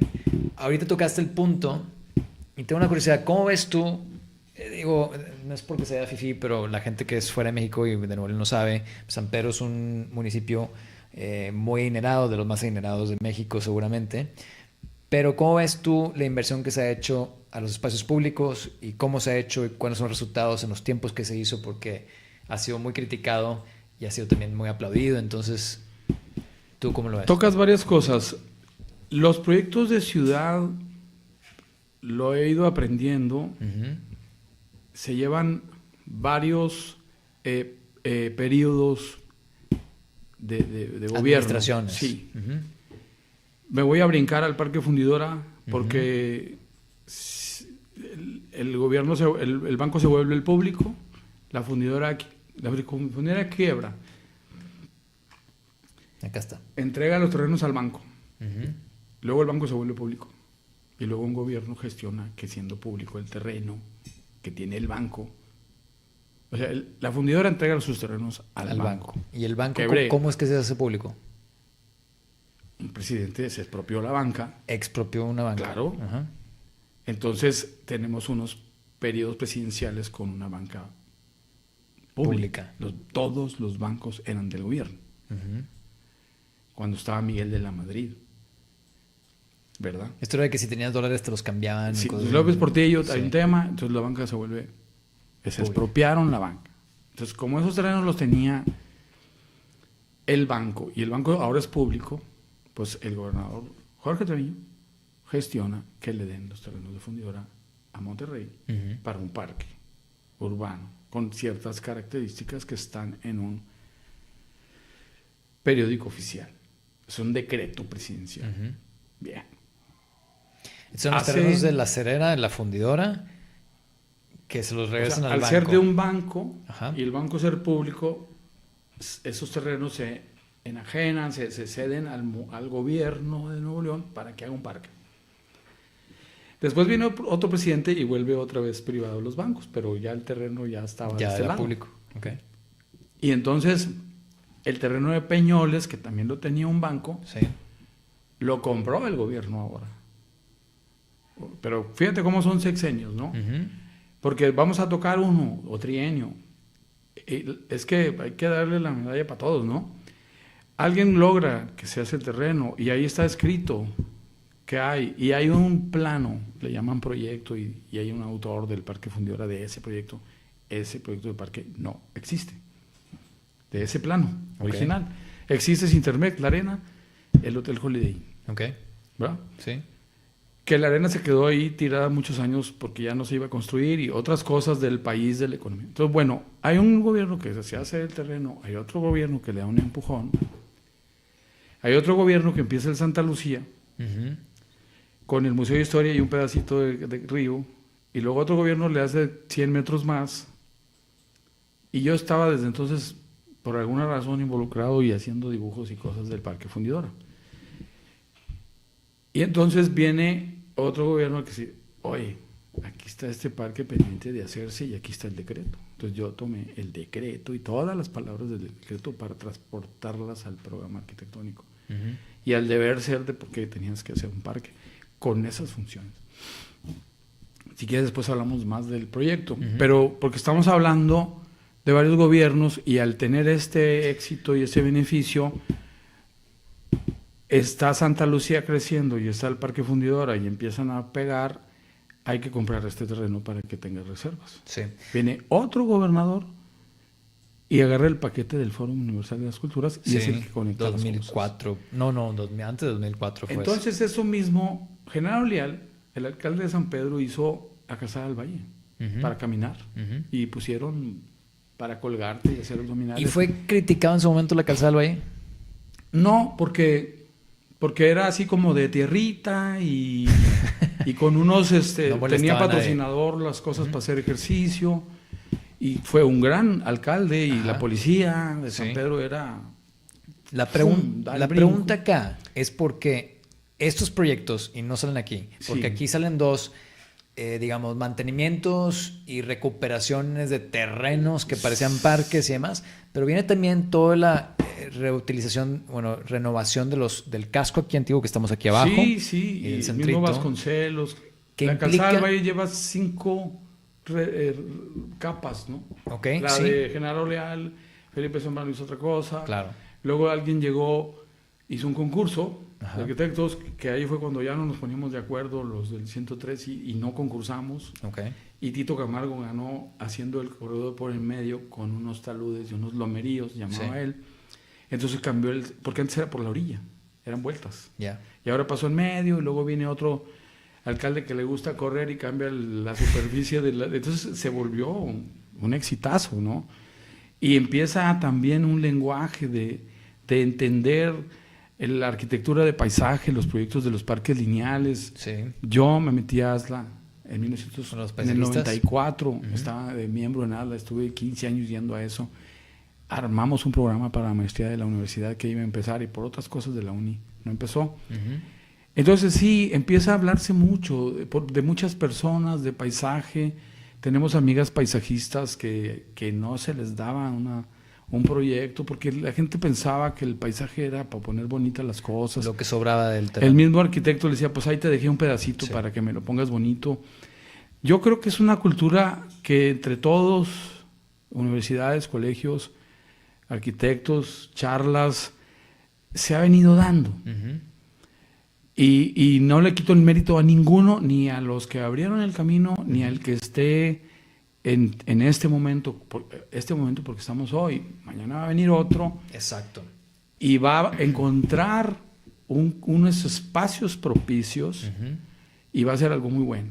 O sea, esto va a seguir y debe de seguir en Guadalupe y en Apodaca y en Escobedo y en Santa Catarina. O sea, no puede ser un tema porque no solo es un tema de dinero. Parque Fundidora costó 64 millones de pesos. La primera vez esa que se abre en la serie CAR del 2001, 64 millones de pesos cuando un paso a desnivel costaba 400. Y entonces el tema es que el paso a desnivel tiene fórmulas para bajar los recursos de esos proyectos porque existe la hora hombre que te ahorras. Existe un método matemático para justificar la inversión. Y de los parques no, porque no es rentable. Entonces empezó a girar este tema a una rentabilidad medida de otra forma social.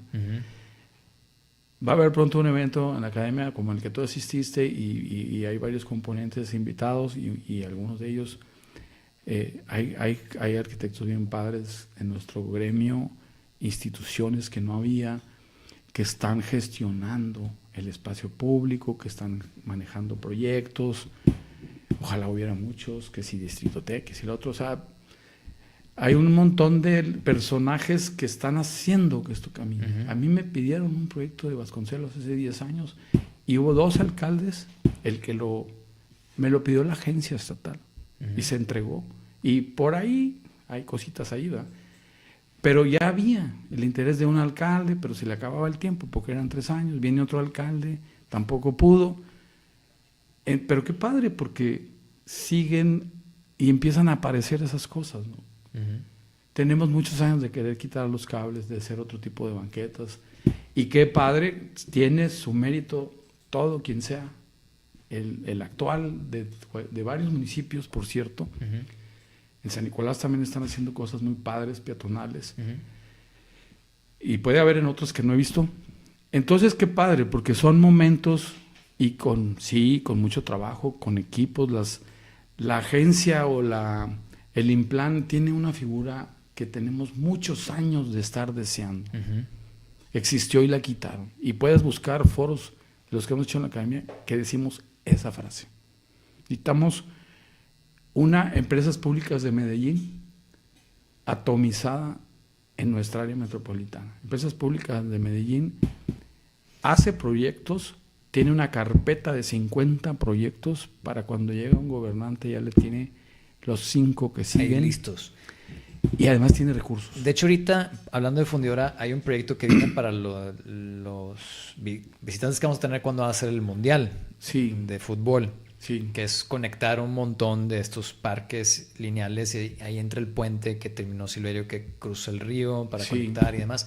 Pero, bueno, ya no va a haber tiempo, pero yo te preguntaba por qué esos proyectos grandes y signos de que tú estás hablando no te metes en el jardín de nadie. Y qué interesante la cifra que tú dices del costo, pero también los espacios públicos, uno es el costo lo que cuesta hacerlo y otro es el costo del mantenimiento. Claro, claro. Entonces, este tipo de cosas que se ven fenomenales, mi pregunta es, oye, si tenemos dinero para hacer esto, ¿qué estuvimos haciendo los últimos 15 años o 20 años? ¿Y ese dinero en qué se usó? Porque pues, para otras cosas no lo vemos. Entonces, esa es una pregunta a mí. Pues sería bueno saber también. Cada quien hizo lo que, en el mejor de los casos, vamos a pensar siempre bien, ¿verdad? Sí. Yo no soy nadie. Pero cada quien hizo lo que pensaba. Claro. Antes de hacer un paso elevado o bajo era lo que aplaudible, sí. ¿no? Y decís, bueno, es que no nos ayuda tanto, ¿no? Yo no quiero, ahora, yo trabajé en San Pedro y lo recorrí todo en esa época con el alcalde Felipe Zambrano, porque me tocó que me subía él a su camioneta, porque mi jefe un día que ve tú, por eso lo he mencionado varias veces, señor, yo le aprendí mucho a él. Yo fui a Fomerrey 22, hicimos las capillas de velación, hicimos la perrera de no sé qué, la placita de aquí, la placita de allá, ¿no? Donde hicieron ahorita enfrente de Corregidora, pusimos el monumento de Nemesio García Naranjo, porque era una época que ponían monumentos de personajes por todas partes, ¿verdad? Era homenajes, creencias, la madre, la Diana la Cazadora, don Alfonso Martínez hacía así, Cuauhtémoc Zamudio, el escultor de eso. Se invertía en otras cosas que a lo mejor no pues eran creencias, por eso creo que nos hemos culturizado todos en esto. Ahora, en un municipio, este municipio es bien rico y bien pobre, ¿verdad?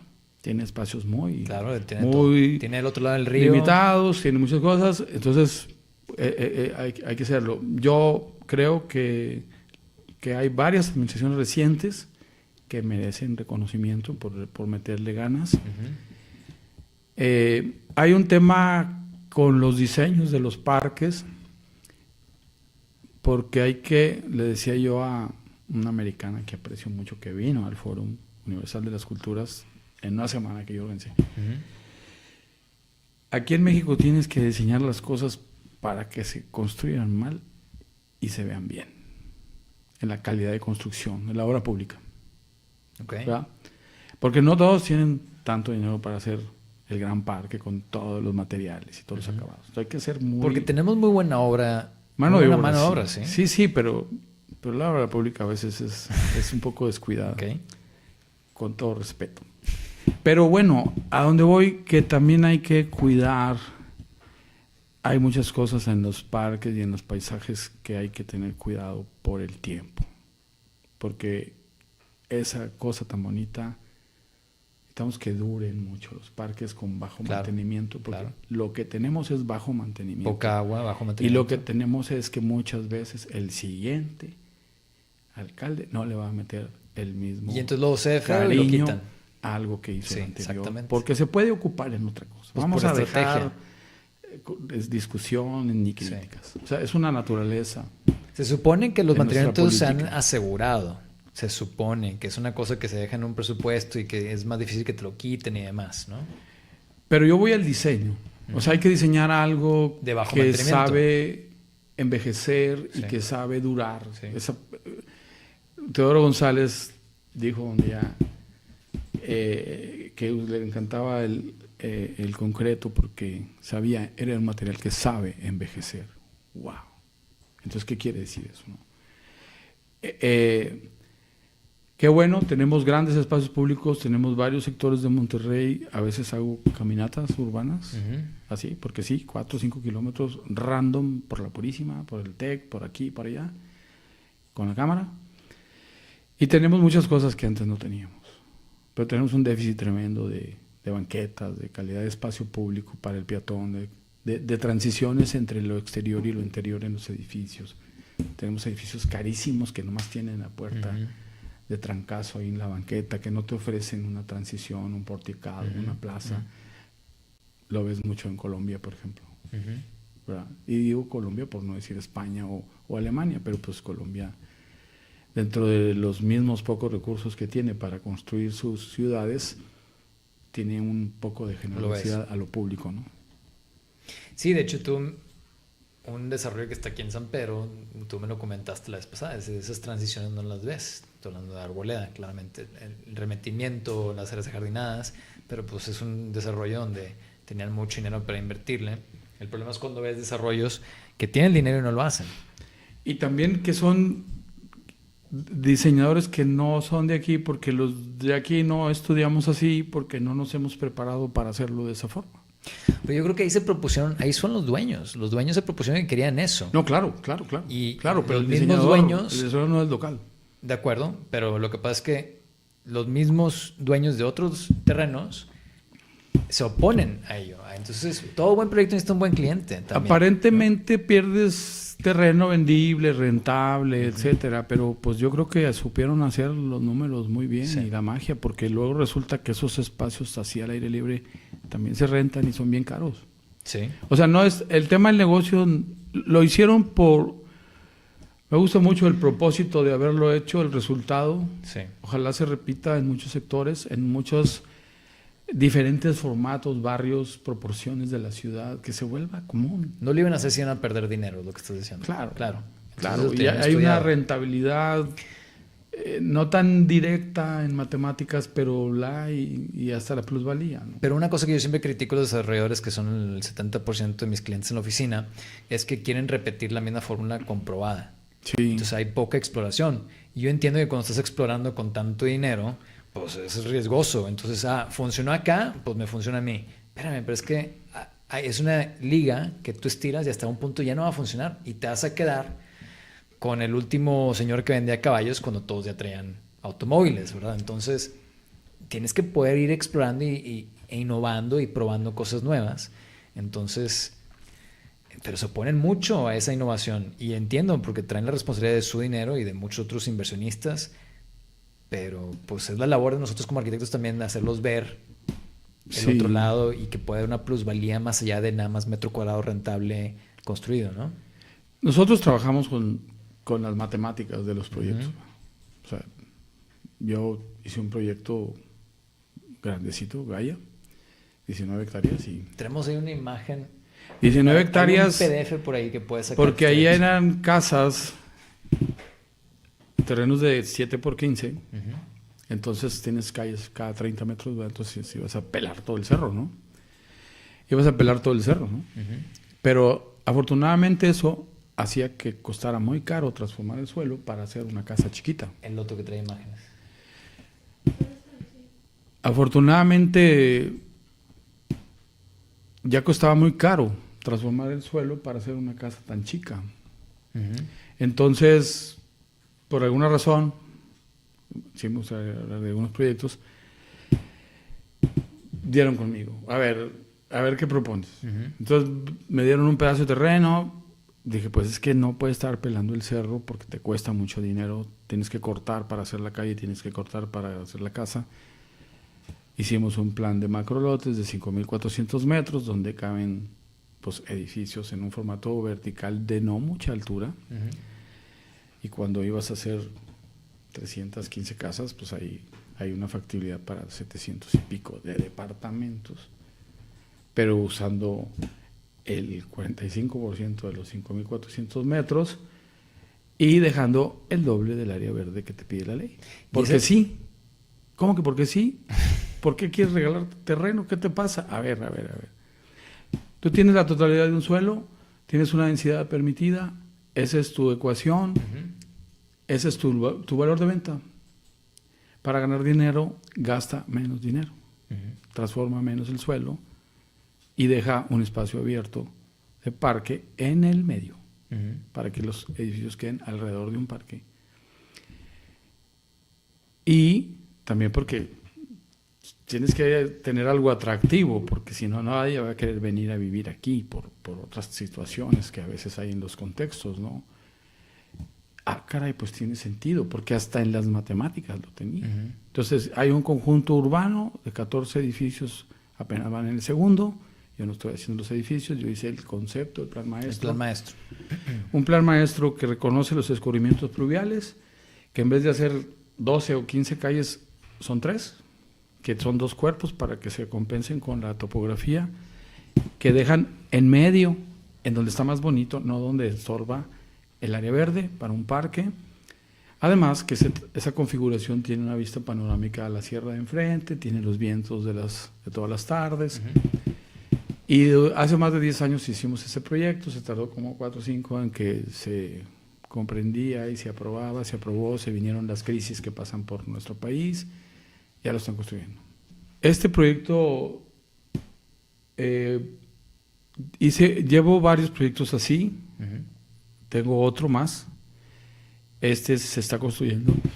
Es una idea de hacer muchas casas, vienes haciendo casas, te cambia el valor por la transformación que le tienes que hacer a la topografía del suelo. Me buscan. ¿Y la que se están construyendo son cuáles? Este ya existe y este está en construcción ya terminándose. Este es un conjunto de 19 hectáreas donde iba a haber...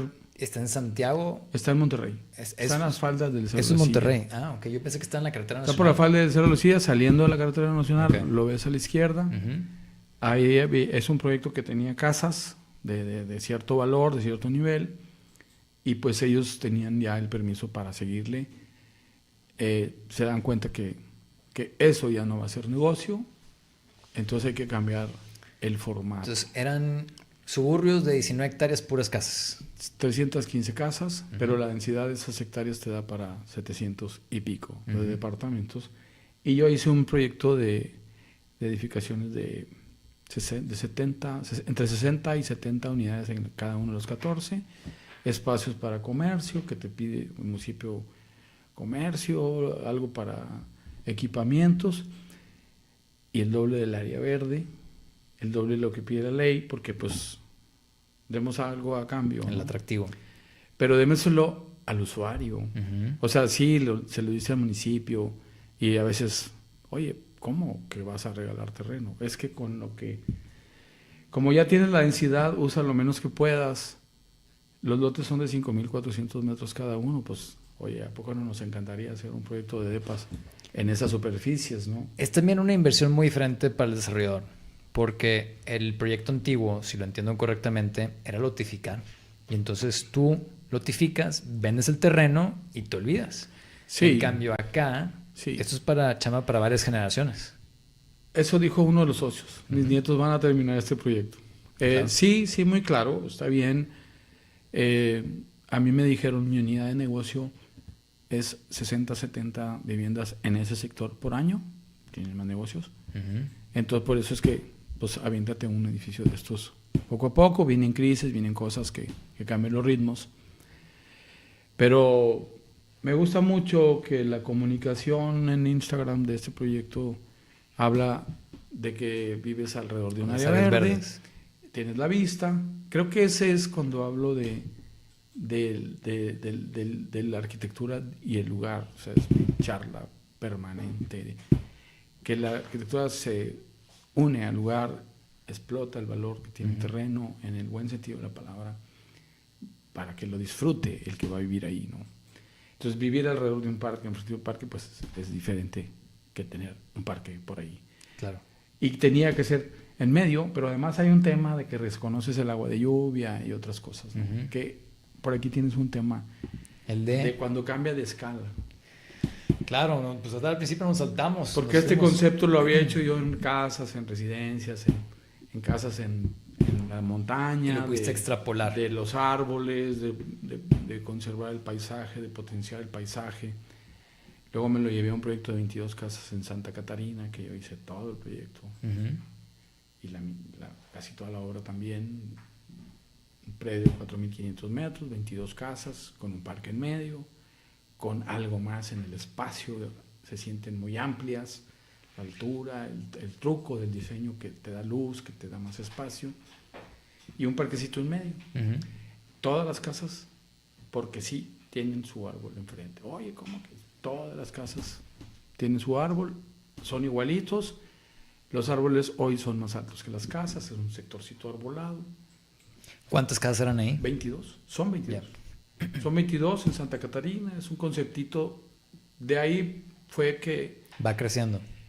O sea, es un conceptito de hacer 22 casas con un parquecito chiquito y arbolarles la calle, remeter la pequeña casa, sí, va remetida para que haya un verde al frente.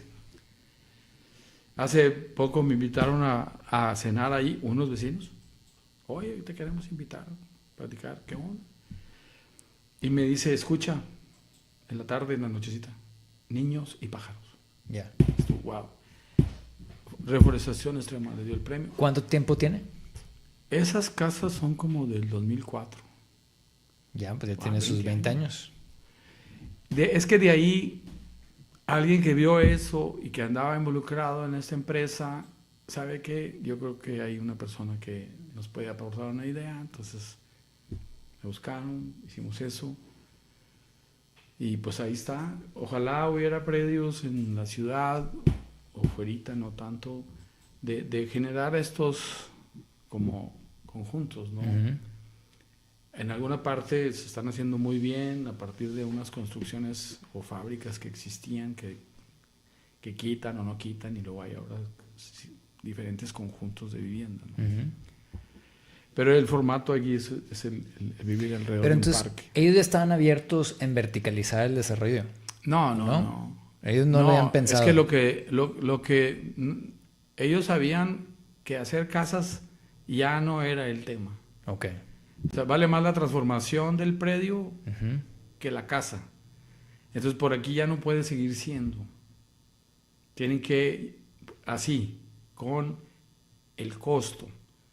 Vendo así, me cuesta más que antes, porque vengo de abajo, voy subiendo, y aquí la casa ya vale otra cosa. Ah, ya entendí. Ese problema de tener que transformar, gastar dinero, transformando un terreno para lograr esa casa que valía 1.100.000 pesos, algo así, pues ya no le da la ecuación.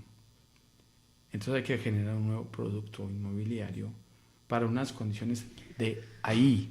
Claro, que es el edificio. Ahí tienes la vista, tienes el cerro que está frente al cerro de la Silla, la panorámica, ningún edificio va a tapar a otro. ¿Cuántos niveles son? Ahorita yo los planteé porque había en ese momento una ley que decía del punto más alto del terreno son 12 metros. Yo hice un corte de cada lote para decir cuál era la altura del edificio. Entonces tú tenías un lote así, más 12, corres el nivel. Un lote así, más 12, corres el nivel. Correcto. Avientas el edificio para acá. Entonces yo hice un corte de cada lote de cuántos pisos tenía. Pero no eran más de 6 pisos, primero. Por un sistema de las estructuras. Porque un costo de un edificio de 6 pisos... Se dispara. Tiene y luego ya se dispara, ¿no? Creo que ahorita ya son más altos. A lo mejor cambió algo, a lo mejor cambió la economía, lo que sea, ¿no? Son más altos que antes. O que el esquema que yo hice. Original. O sea, no tiene nada que ver. Pero los que no están en construcción, los que están proyectados, a lo mejor les metieron más verticalidades. Y yo quería hacer edificios de 2 niveles de autos, acá escondiditos abajo, 4 de depas que tenían un patio y hasta podían estar sin elevador, con un costo bajo de mantenimiento.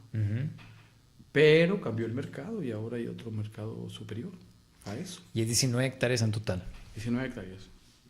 14 edificios. Y como bien dijo, para sus nietos terminar el proyecto. Uno de ellos dijo, sí, pues a ver quién va a terminar esto, ¿no? Ya. Podría dividirse y ofrecer terrenos a otro desarrollador, pero hice otro por ahí, pero ese está guardado y de 12 hectáreas para 300 departamentos. ¿También en Monterrey? Y quedan 8 hectáreas de parque. Pero eso también está en Monterrey. ¿Sí? Por aquí. Cerca. Y se había empezado, pero ahí está, nos paró la pandemia. Pero bueno, ¿En serio? El tema es que son conceptos, a veces hay que cambiar el concepto. Y claro, yo me metí en las 22 casas de aquí. A ver, ¿quién es el que va a comprar ahí?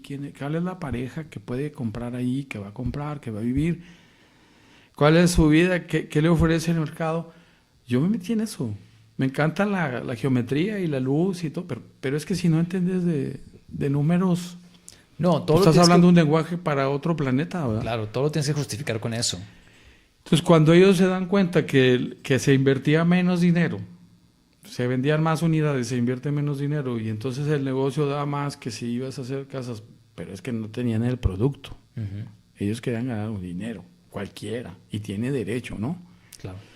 Tenemos que entender ese lenguaje, pero crear arquitectura con eso.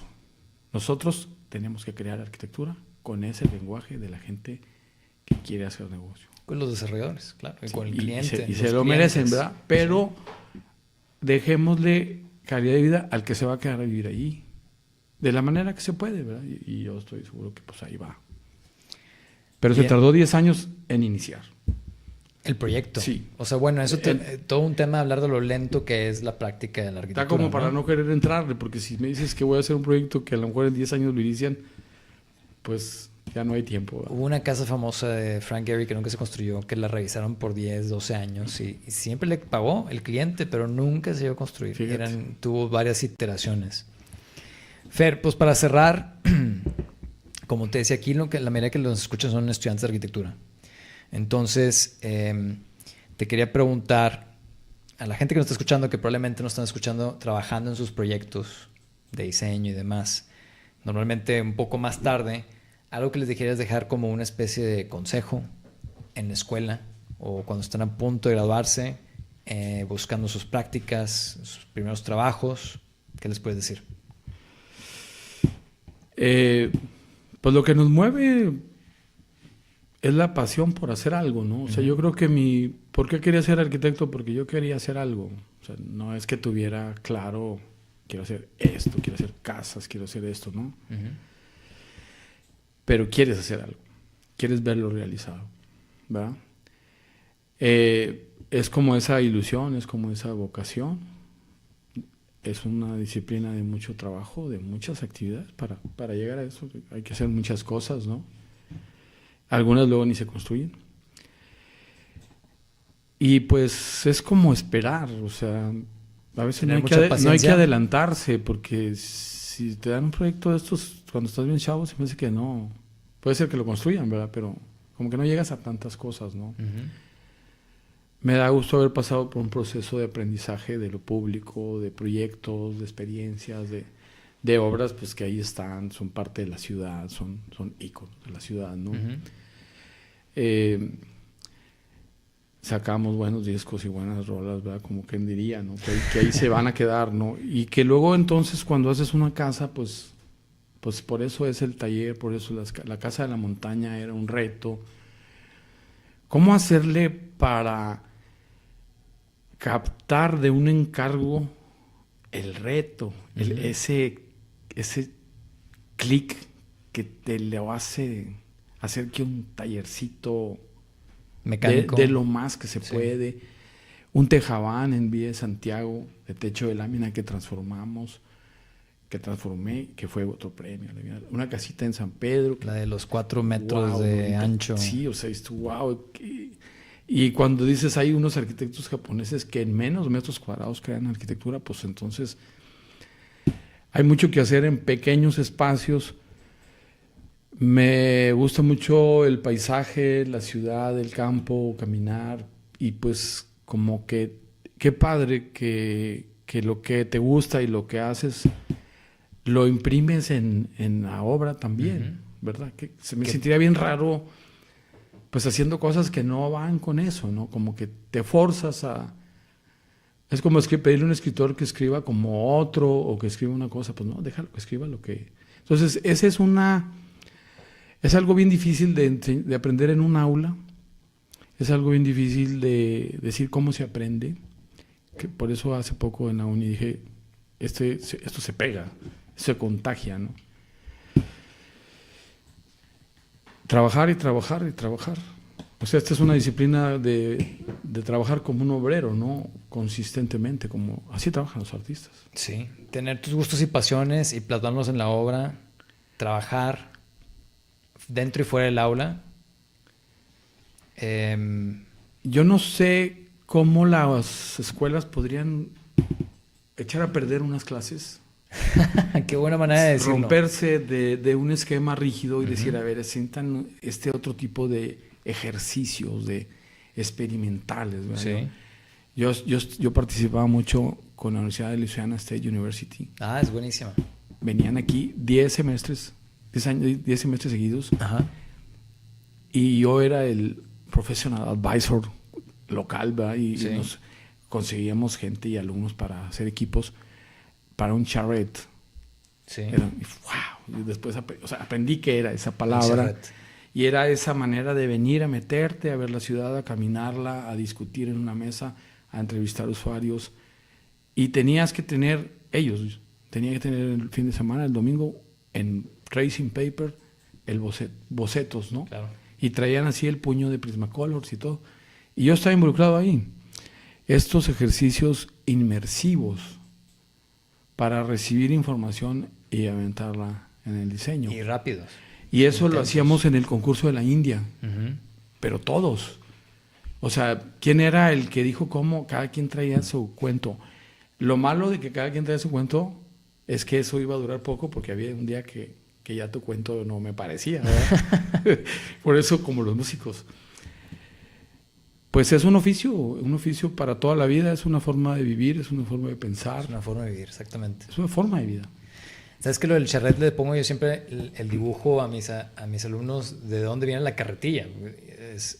Tenías tú que poner tus planos cuando pasaba el señor con la carretilla y si no te lo recibía con la estampa no entregaste la repentina, ¿no? Órale, pues no me sabía esa. En la Escuela de Bellas Artes. Era así como el discussion panel que le decían, ¿verdad? Pero estábamos en el suelo, en el obispado. Yo hay algo que quiero tocar, a lo mejor ya se acabó, ¿verdad? No. Pero hay un tema, un poco para irme a la arquitectura también, así como que pocas veces se puede hablar, ¿no? Por ahí hay una foto de una escalera de colores, por ejemplo. En el es que PDF. ¿Sí? Porque hay cosas... Dale para atrás lo que quieras y hay una... Eso, ahí puede parar. Y ahorita si quieres le mueves. Es que como que me recuerda a los ejercicios de los primeros semestres y de primeros proyectos, que los trazos son la cocina, el comedor, la sala, que duerman bien en las camas y todo, ¿no? O sea, soy muy funcional para las plantas arquitectónicas, de veras. Pero luego la experiencia del espacio, que a veces, la gente te pide, pon una chimenea, pon un vitral, pon un adorno, ¿no? Porque la gente aspira a embellecer el lugar, ¿no? Pero esa búsqueda que la tiene gracias a que estudias arte allá en los libros, el seminario, y ves a Carl André y ves a gente que no hace el arte de todos, y a la vez tú estás haciendo arquitectura y trazas, pero entonces la composición plástica, la geometría, los cuerpos, los muros, me di cuenta, por ejemplo, que pues no necesitabas muchos colores en un proyecto, los puros cambios, los puros giros de los muros te producen otra luz, otra sombra, ¿no?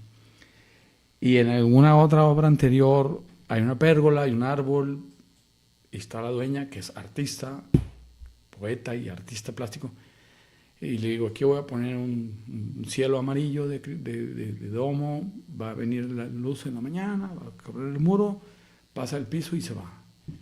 Y volteé, ¿cómo? O sea, ¿es cierto que va a pasar eso?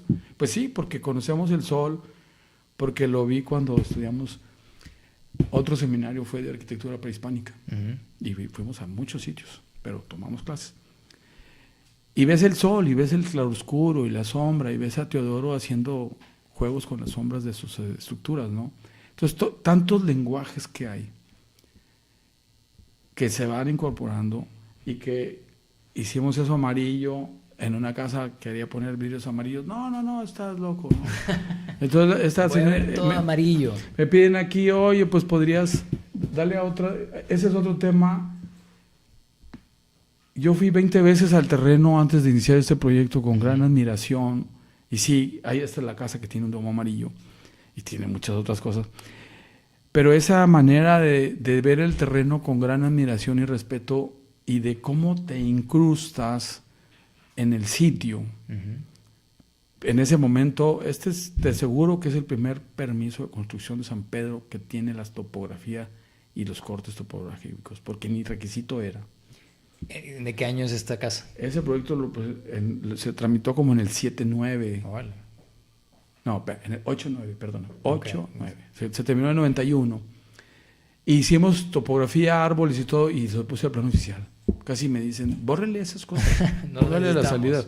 Entonces, hasta parece miedo de, uy, ¿qué voy a hacer en este terreno? ¿Verdad? 55 metros de desnivel, 53 árboles, 19 metros de ancho por 90 de largo, es un chorizo, ¿no? Entonces, ¿cómo hacer la topografía, arquitectura, ¿no? ¿Cómo hacer esta suma, arquitectura, topografía, lugar, árbol? Esto es donde te dijo después el otro cliente que tú tienes una maestría para hacer casas en... Estaba haciendo... No, esta fue después. O sea, ya estaba haciendo esa. Ajá. Cuando estaba en avánzale si quieres saber qué nos encontramos para el lado que esa luz te regala muchas vistas. Esta es parte de las 22 casas. Es una de ellas. Es una secuencia de casas muy parecidas, del mismo color todas, para que se viera una integración y no un nuevo tema cada 8 metros. Bueno, vamos a regresar. Dale para otro lado. Acá están... Es otro tema. Este es un tema cívico, público. Parque Fundidora es toda una historia de cómo hicimos muchas cosas y duré muchos años queriéndolo hacer, la verdad. Hasta que me dijeron, ándale. Yo fui a otros parques que veía a la gente en Vancouver, es la tarde, todo Vancouver en un parque volcado, todas las edades, toda esa democracia, ¿no? Gente de muchos tipos. Entonces hay una función pública. Este lago se pone porque era magia tener un lago, porque además había un lago de oxidación y nos daba el pretexto de recrear esa laguna de la fundidora. ¿Lago de oxidación es donde salía el agua desperdiciada? Fundidora tenía un proceso y tenía una laguna que era parte del proceso. Entonces ahí ese tema nos ayudaba también a que ahí volviéramos a hacer un lago, porque nos pedían no ponerlo, porque el agua, la evaporación y la pérdida.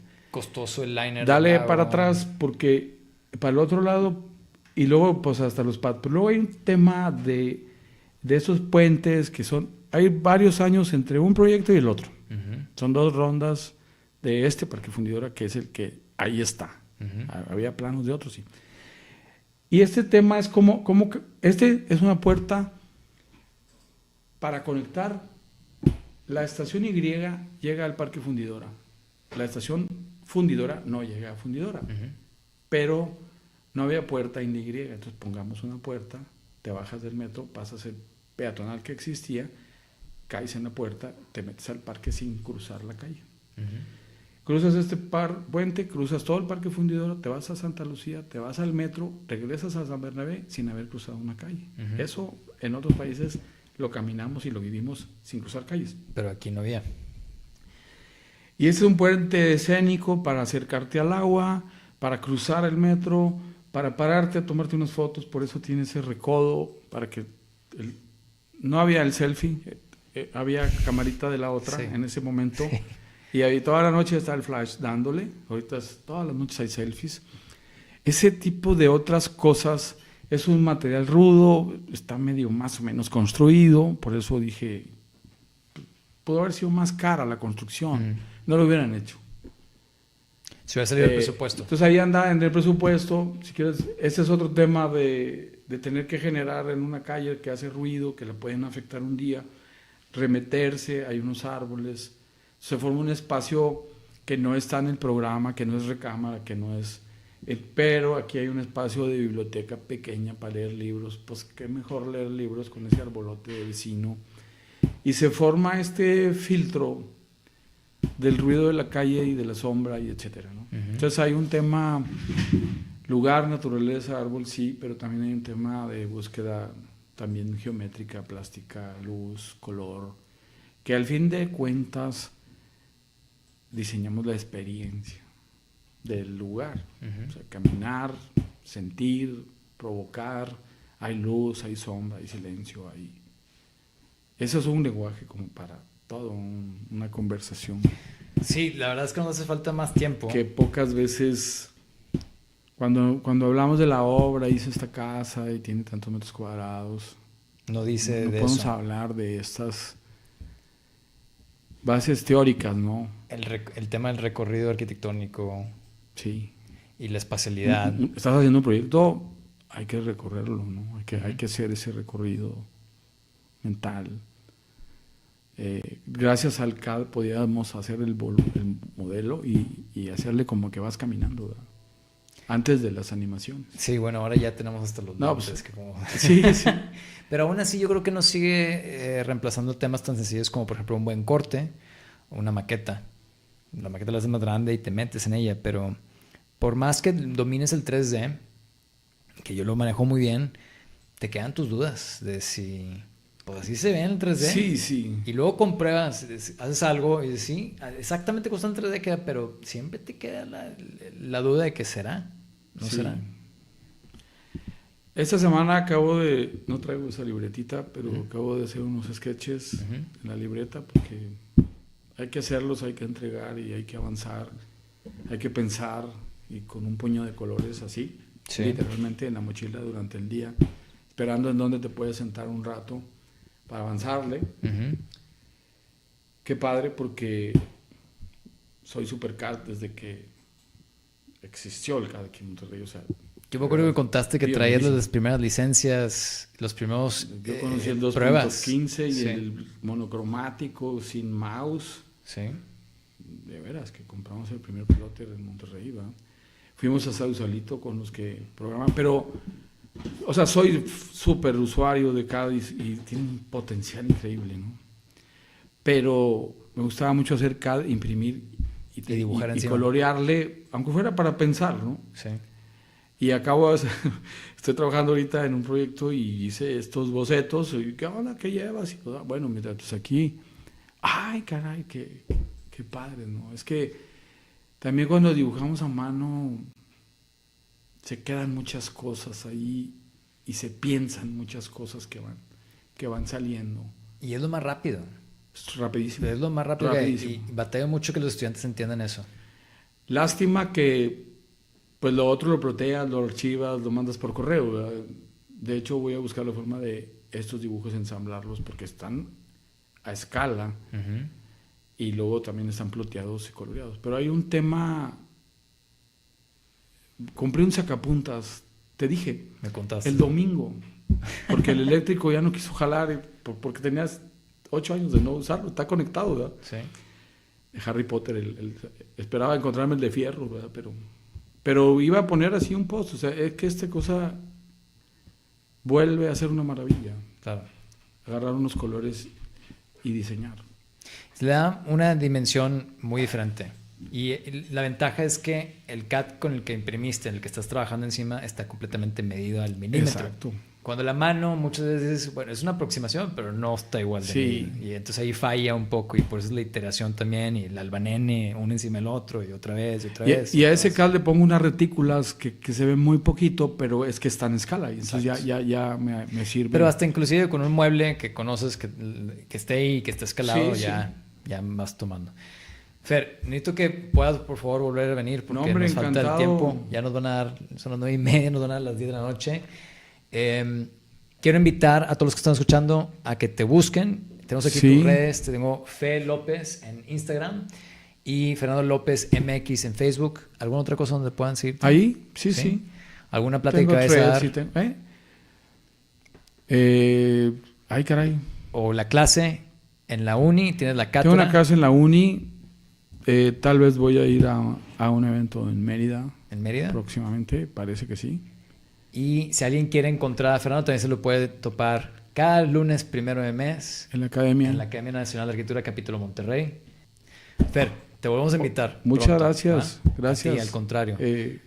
Se quedan temas en el tintero. Muchísimos, pero yo te dije, no va a ser ni el primero ni el último.